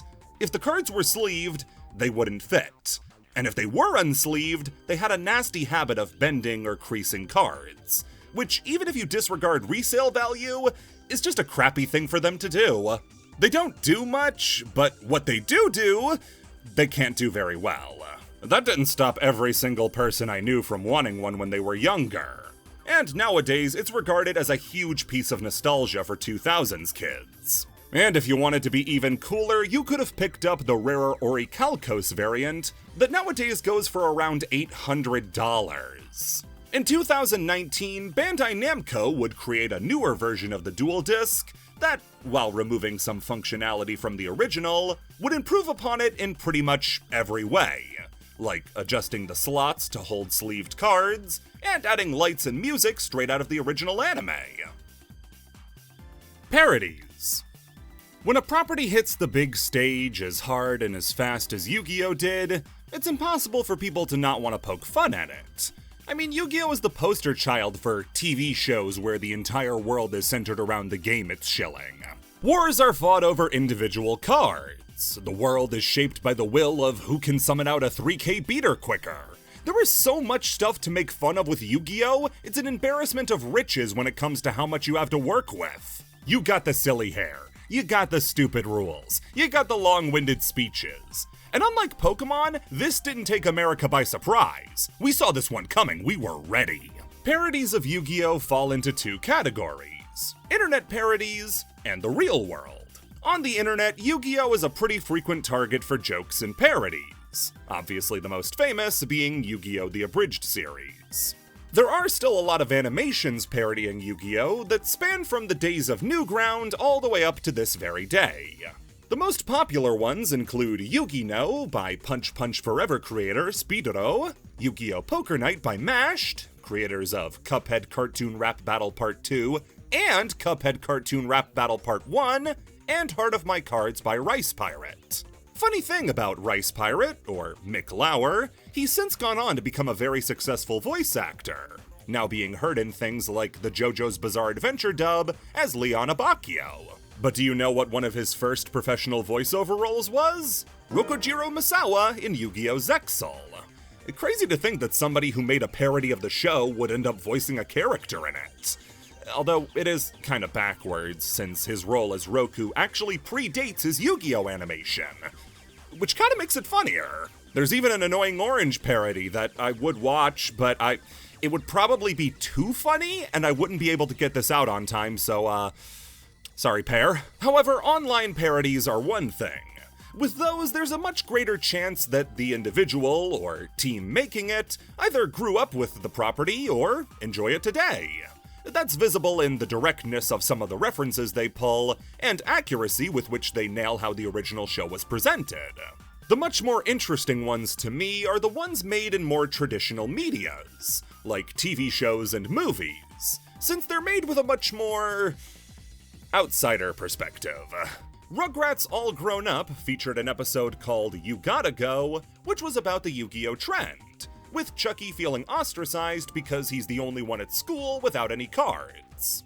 He somehow didn't feel ostracized by being Chucky from the Rugrats. Codename Kids Next Door didn't have a direct Yu-Gi-Oh! Parody, like playing with cards or anything, but rather had a recurring background character who sported Yugi's iconic hairdo, right down to his name on the wiki being KND Scientist with Yu-Gi-Oh! Hair. Some other shows that used Yu-Gi-Oh! As a background detail for jokes include The Simpsons, who didn't parody the card game, but rather chose to include an ad for a Yu-Gi-Oh! Price Guide book. Yeah, in Season 15's Magical History Tour, you can see in the background a poster advertising a Yu-Gi-Oh! Price Guide book. These are coming up a little bit later, but what a strange pull for the animators to include. Given that it's right next to a poster for Everybody Poops, I guess the joke was just how dumb the idea of a Yu-Gi-Oh! Price Guide was back then, but more realistically, it's just a background detail modeled on a real poster one of the writers saw in a bookstore. So you're telling me that Yu-Gi-Oh! Can't get more than a background detail, but Bakugan gets a whole B-plot? And where there's smoke, there's fire. Family Guy, of all shows, included a Yu-Gi-Oh! Reference, sitting nicely alongside its Street Fighter and JoJo parodies. In the Season 5 episode Road to Rupert, Stewie's teddy bear is sold at a yard sale, and in an attempt to get him back, Stewie finds the seller on the FBI's database. The three shows he's listed as watching include Cold Case, Without a Trace, and Yu-Gi-Oh! Finishing out the trio of adult animation is the perpetually cancelled classic The Venture Bros. Except instead of a surface-level joke or background gag, it goes for way too deep a cut. In the Season 3 episode Orb, Dean Venture finds ancient treasure that's little more than junk drawer garbage, including a copy of the card Ancient Gear Fist. The card is not notable in any way. It's not iconic, it's not good, it wasn't even especially common. The most noteworthy aspect of the card really is that it was referenced in the Venture Bros. The last show I want to look at is Mad, the 2010 parody sketch show that aired on Cartoon Network, based on the magazine of the same name. One of their skits is the borderline unwatchable Grey's in Anime, which parodies a bunch of different anime that were popular at the time, including Dragon Ball, Sailor Moon, and of course Yu-Gi-Oh!, using the backdrop of Grey's Anatomy. Oh, it's not unwatchable because it's bad, it's unwatchable because it gets too much stuff right. Watching this is like opening a sarcophagus and getting a disease that hasn't existed for years and doesn't have a name. Getting flashbanged with Caramel Danson, Over 9000, and fucking Pedo Bear wasn't what I wanted to see on a Friday afternoon, but I guess we're going down together. The other Yu-Gi-Oh! Parody they did was Yu-Gi Bear. This sounds a lot more like what a lot of Mad sketches were, which was surface-level word association. But what's weird is how clearly one person working on this liked the game, and the other didn't. Yogi Bear plays cards like Smarter Than the Average Bear and Boo-Boo-Eyed White Dragon, but then Ranger Smith plays Amazoness of the Sea and Gigaplant. These are both real cards, and they're even rendered as close to their original artwork as possible. Frankly, I'm more confused now than if they had just made up all the cards. Speaking of Mad, though, the magazine itself did also contain a few Yu-Gi-Oh! Parody cards in their Mad Kids magazine, including Mental Zero Lame Wigman, Moist Cyberstain, and Superior Sheriff Boss Frog 4, which, in another confusingly accurate references the fan term for the card Dark Armed Dragon, Dad. One guy working at Mad was putting his whole back into letting kids know that adults like this game too, and to him, we salute you.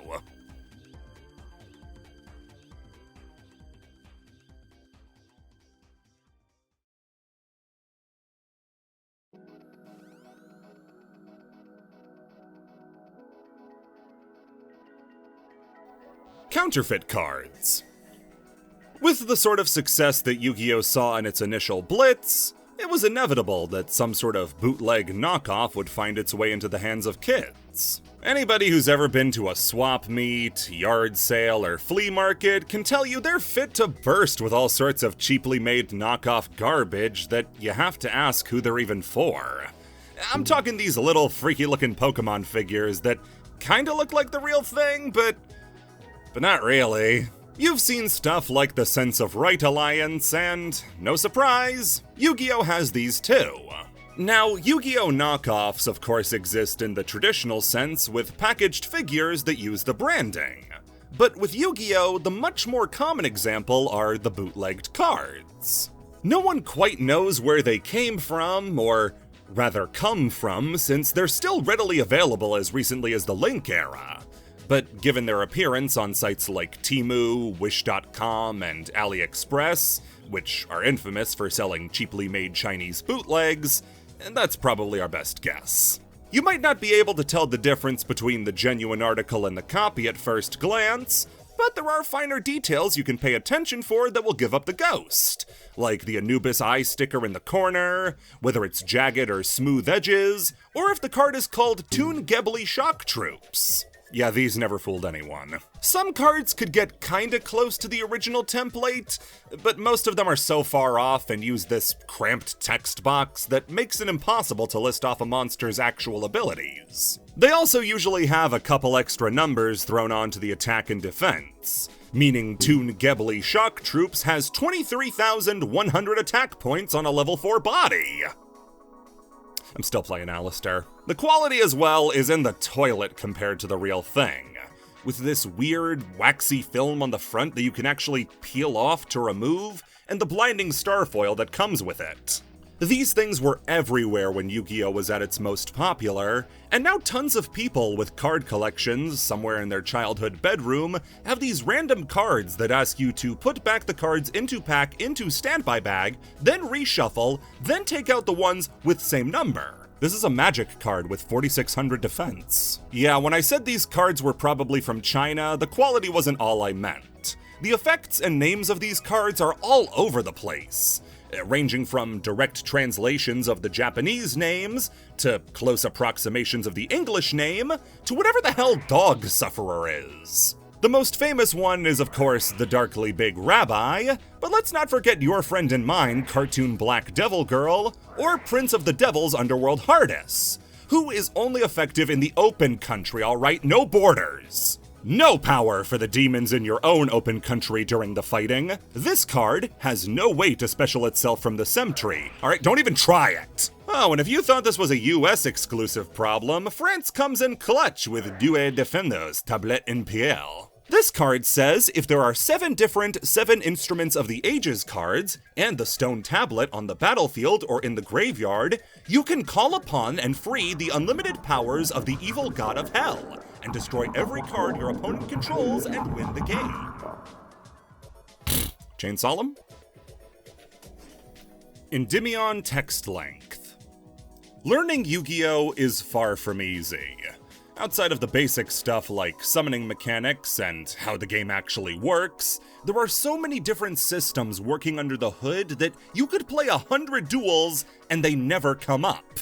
But when they do, you realize this game is so much more complicated than it reasonably should be if it's marketed to children. We're talking about chain blocking, we're talking about if versus when effects, we're talking about what counts as effect negation versus resolution negation. A player who picks up the game to play Red Eye's Black Dragon shouldn't have to worry about whether or not MST negates. Now, of course, you have to accept these, because it's simply how Yu-Gi-Oh! Works. And the appeal for a lot of people largely comes from mastering all these rulings in order to give yourself an edge. However, not everyone is going to accept these, on top of more surface-level stuff, and they'll decry Yu-Gi-Oh! As having changed too much, and wanting to play Yu-Gi-Oh! Like they did back in the old days. These are called Yugi Boomers, and they're Yu-Gi-Oh!'s equivalent to Gen 1ers. They'll constantly complain that Yu-Gi-Oh! Has gotten too complex, without taking the time to learn how the game even works. Outside of a memory of playing with the zombie structure deck 20 years ago. Now, if they took the time to learn the game, they could join the rest of us in complaining about how this game is too complex and being justified. Yugi Boomers have a lot of different pieces of ammunition to throw at people when they express joy, but the biggest blow they have is a single card. One that to them embodies everything wrong with the game and should be thrown into an incinerator. Endymion, the Mighty Master of Magic. This is a level 7 spellcaster pendulum monster who holds the record for the longest card text in the entire game, having a meaty effect both in its monster effect and pendulum effect. For those really out of the know, pendulums are basically monsters that can double as spell cards. Except I'm here to explain this as simply as I can. This card is not hard to understand. It's scary because of text bloat, but once you learn the effect once, it's really easy to understand. Pendulum effect: remove 6 spell counters to summon it, pop as many cards on the field as you have spell counter monsters. On the field, negate spells and traps by returning spell counter monsters to your hand. It's indestructible when it has counters, and you get a free spell when it dies. Yu-Gi-Oh!'s lack of keywords like magic and other TCGs have make effects look a lot longer than they really are, and Endymion is the biggest victim of this. Despite the ease of understanding the effect, Endymion has become the Yugi Boomer poster child, always shown as an example that Yu-Gi-Oh! Is dumb and gay, and should go back to Feral Imp Beatdown. Now, full disclosure, I'm biased. I play Endymion. I love Endymion, it's one of my favorite decks in the game. So seeing this guy brought up is like a dog whistle, that the person complaining likely has no idea what they're talking about. If they really wanted to talk about a confusing card, they'd go for something like Mischief of the Time Goddess, or Clock Lizard, or Curse of Fiend, a card from those old ages they want to go back to. Yu-Gi-Oh! Has been and always will be a complicated game. They just don't acknowledge this because that's not how they played Yu-Gi-Oh! Because the way they played Yu-Gi-Oh! Never really existed. Yu-Gi-Oh! As it was played at recess, in the lunchroom, and after school was never emblematic of what the game was actually supposed to be like. Nobody really fully understood the rules, had an idea about what rulings were. People today still have no idea how last turn resolves, and most importantly, everybody has a different idea of what classic Yu-Gi-Oh! Should be. I want to go back to classic Yu-Gi-Oh! Oh, thank God I finally found somebody to play the 1997 format with. Would you get mad at a new revision of Scrabble because it doesn't use house rules that you played with when you were 5 years old? No, that's ridiculous. But that's essentially what it comes down to with Yu-Gi Boomers' complaints about Yu-Gi-Oh! Do they have legitimate complaints? Obviously. Yu-Gi-Oh! Does have a horrible new player experience. You basically need somebody who already knows the game to walk you through your first 100 games to understand what's going on. However, just because they can make a good complaint doesn't mean they usually do. Yu-Gi Boomers don't complain about why certain card rulings are so obtuse and how wording doesn't really make sense when two cards with very similar effects do different things. They'll complain about Madolche looking silly, or not being able to play Gravity Bind anymore. Alright, fine, I was talking about the Actman video, it's really bad. Viacroids ruined Yu-Gi-Oh! What are you talking about? One of the cards he shows as an example of how cool old Yu-Gi-Oh! is from 2022! This dude got his dick knocked into dirt by pre-Difo Predaplants, and I'm supposed to take him seriously? Yu-Gi-Oh! Didn't stay in stasis after 2006 when they stopped playing. Like any ongoing game, it's evolved. And trying to go back to an earlier format, while entirely possible, isn't going to happen for the newest parts of Yu-Gi-Oh! It just won't. I know this conversation about Yu-Gi Boomers in the Endymion section might feel a bit disconnected, but it's an overarching thing. Endymion is just the poster child for this sort of problem. If you see my buddy Endymion now, make sure to treat him less like the redheaded stepchild and more like a sign that whoever is posting about him hasn't seriously played the game since Mirror Force was a problem card. The Hygiene Rule. The darkest day in Yu-Gi-Oh! History. So, competitive Yu-Gi-Oh! Events don't really need an introduction. They're about what you think they are. A bunch of people gather together in one place and play Yu-Gi-Oh! To decide who's the best. And of course, like any organized event, there are certain rules that need to be followed in order to participate. Codes of conduct and etiquette that should be common knowledge to just about everybody. Don't show up with a pornographic playmat, or pornographic card sleeves, or pornographic cards, or pornographic clothes. This is a rule that has to be enforced. There is one rule, though, a rather recent rule that managed to breach the Yu-Gi-Oh! Community and go viral all over the web for all the wrong reasons. On April 3rd, 2019, the official tournament rules got a new subheading under the Duelist Responsibilities section, subsection I, Hygiene. This subsection addresses a problem that had cropped up at events, in that players smelled like wet ass. The ruling now requires that if you plan on attending Konami-sanctioned events, you must be clean and wearing clothes that are clean. If you or your clothing are excessively dirty or bad-smelling, you can be penalized and potentially kicked out. Now, smell is not an exclusively Yu-Gi-Oh! Problem. It's actually why we shower. Lots of hobbies like Magic and Smash Bros. Have had issues with smelliness in the past, and some of them are even more notorious for it than Yu-Gi-Oh! Is. The problem is that in these other communities, it's an unspoken rule that deodorant is strongly encouraged. It's a rule that isn't often followed, but whatever. Yu-Gi-Oh!, meanwhile, is one of the only major organized hobbies like this, where the problem got so bad, it had to be baked into the rule set of the game itself. It's now tournament illegal to be smelly. Yu-Gi-Oh! Is a game that needs its players to be in close proximity to each other. And for events like YCS's, where players are packed in tight, being surrounded on all sides by roadkill sounds like a horrible way to spend an afternoon. That didn't stop people from clowning on Yu-Gi-Oh! Players hard for being told you have to shower, with reports coming out of people leaving events because of how bad they smelled, people refusing to go to events because they didn't like the new rule, and of course, the most demoralizing one. People began posting the officially licensed Yu-Gi-Oh! Shampoo kit, with Dark Magician shampoo, Exodia deodorant, and Millennium Puzzle soap. God damn it, it's even on a rope too, like in the anime. Censored card art. If how much censorship the original series underwent wasn't enough to fill you in yet, yeah, Japan has very different ideas about what is child appropriate versus what America does. In one nation, buzzsaws and boobies. In the other, dark energy discs and the Bible. Except we can't even have that.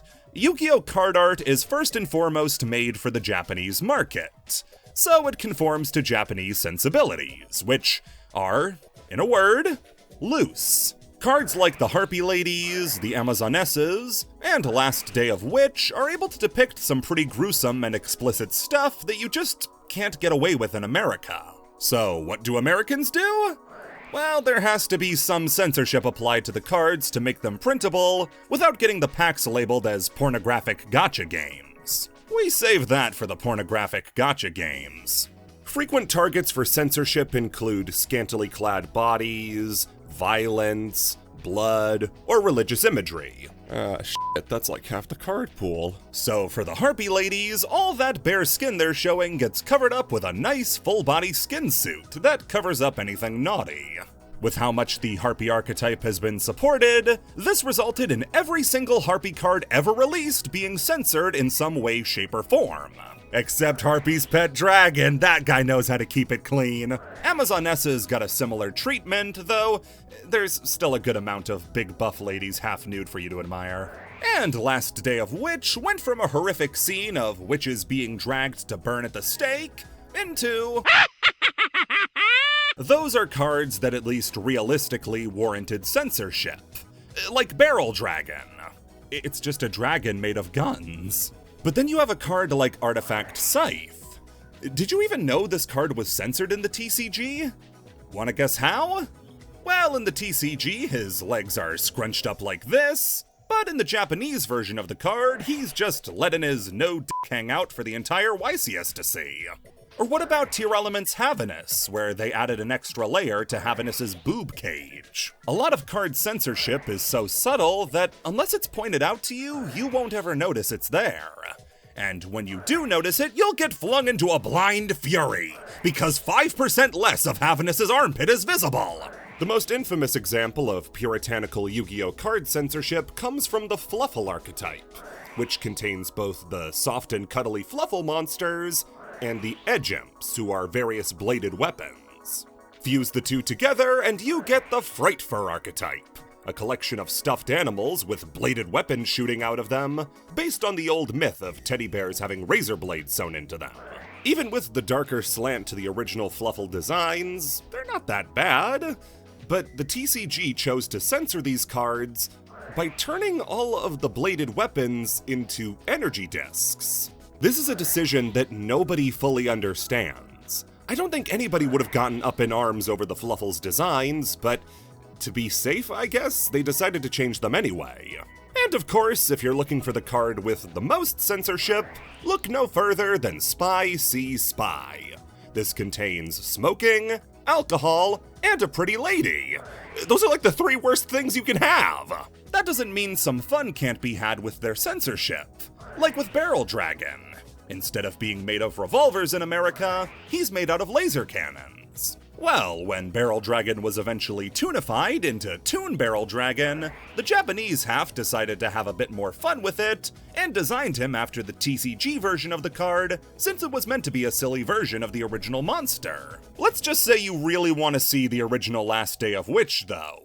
You're in luck, because you can get a TCG printing of the uncensored Japanese card by participating in the Lost Art promotion. These are events you can play at officially Konami-sanctioned card stores that will have the uncensored versions of cards you can finally see in all their NSFW glory.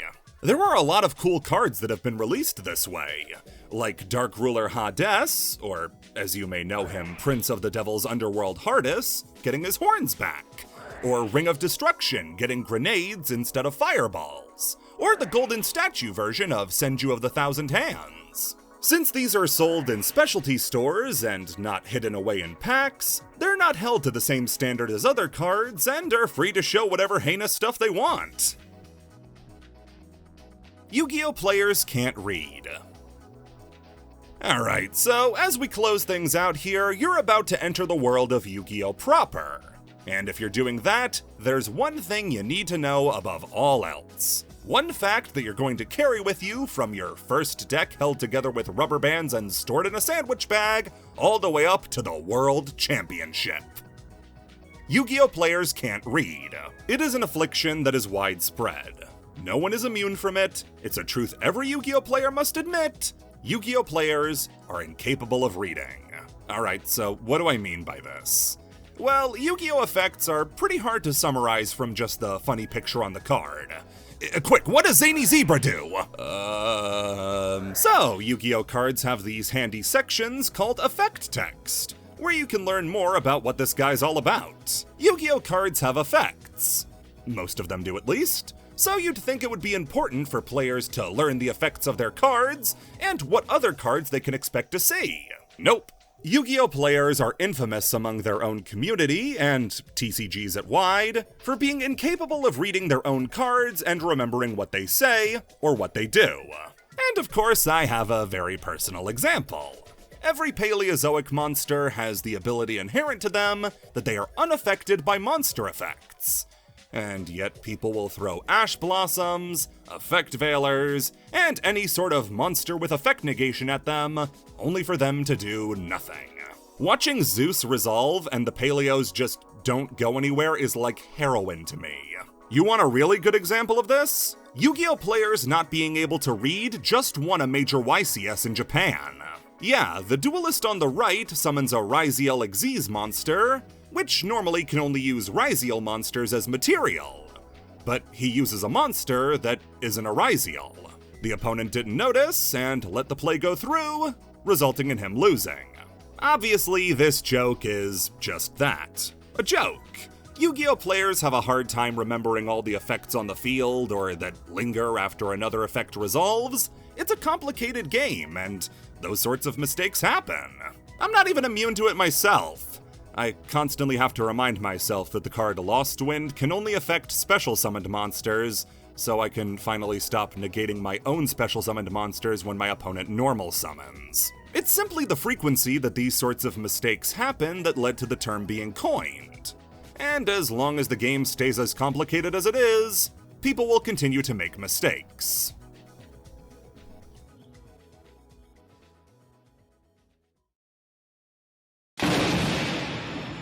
Ooh, and now it's time to get a little spooky! Every Yu-Gi-Oh! Pack is personalized! Yeah.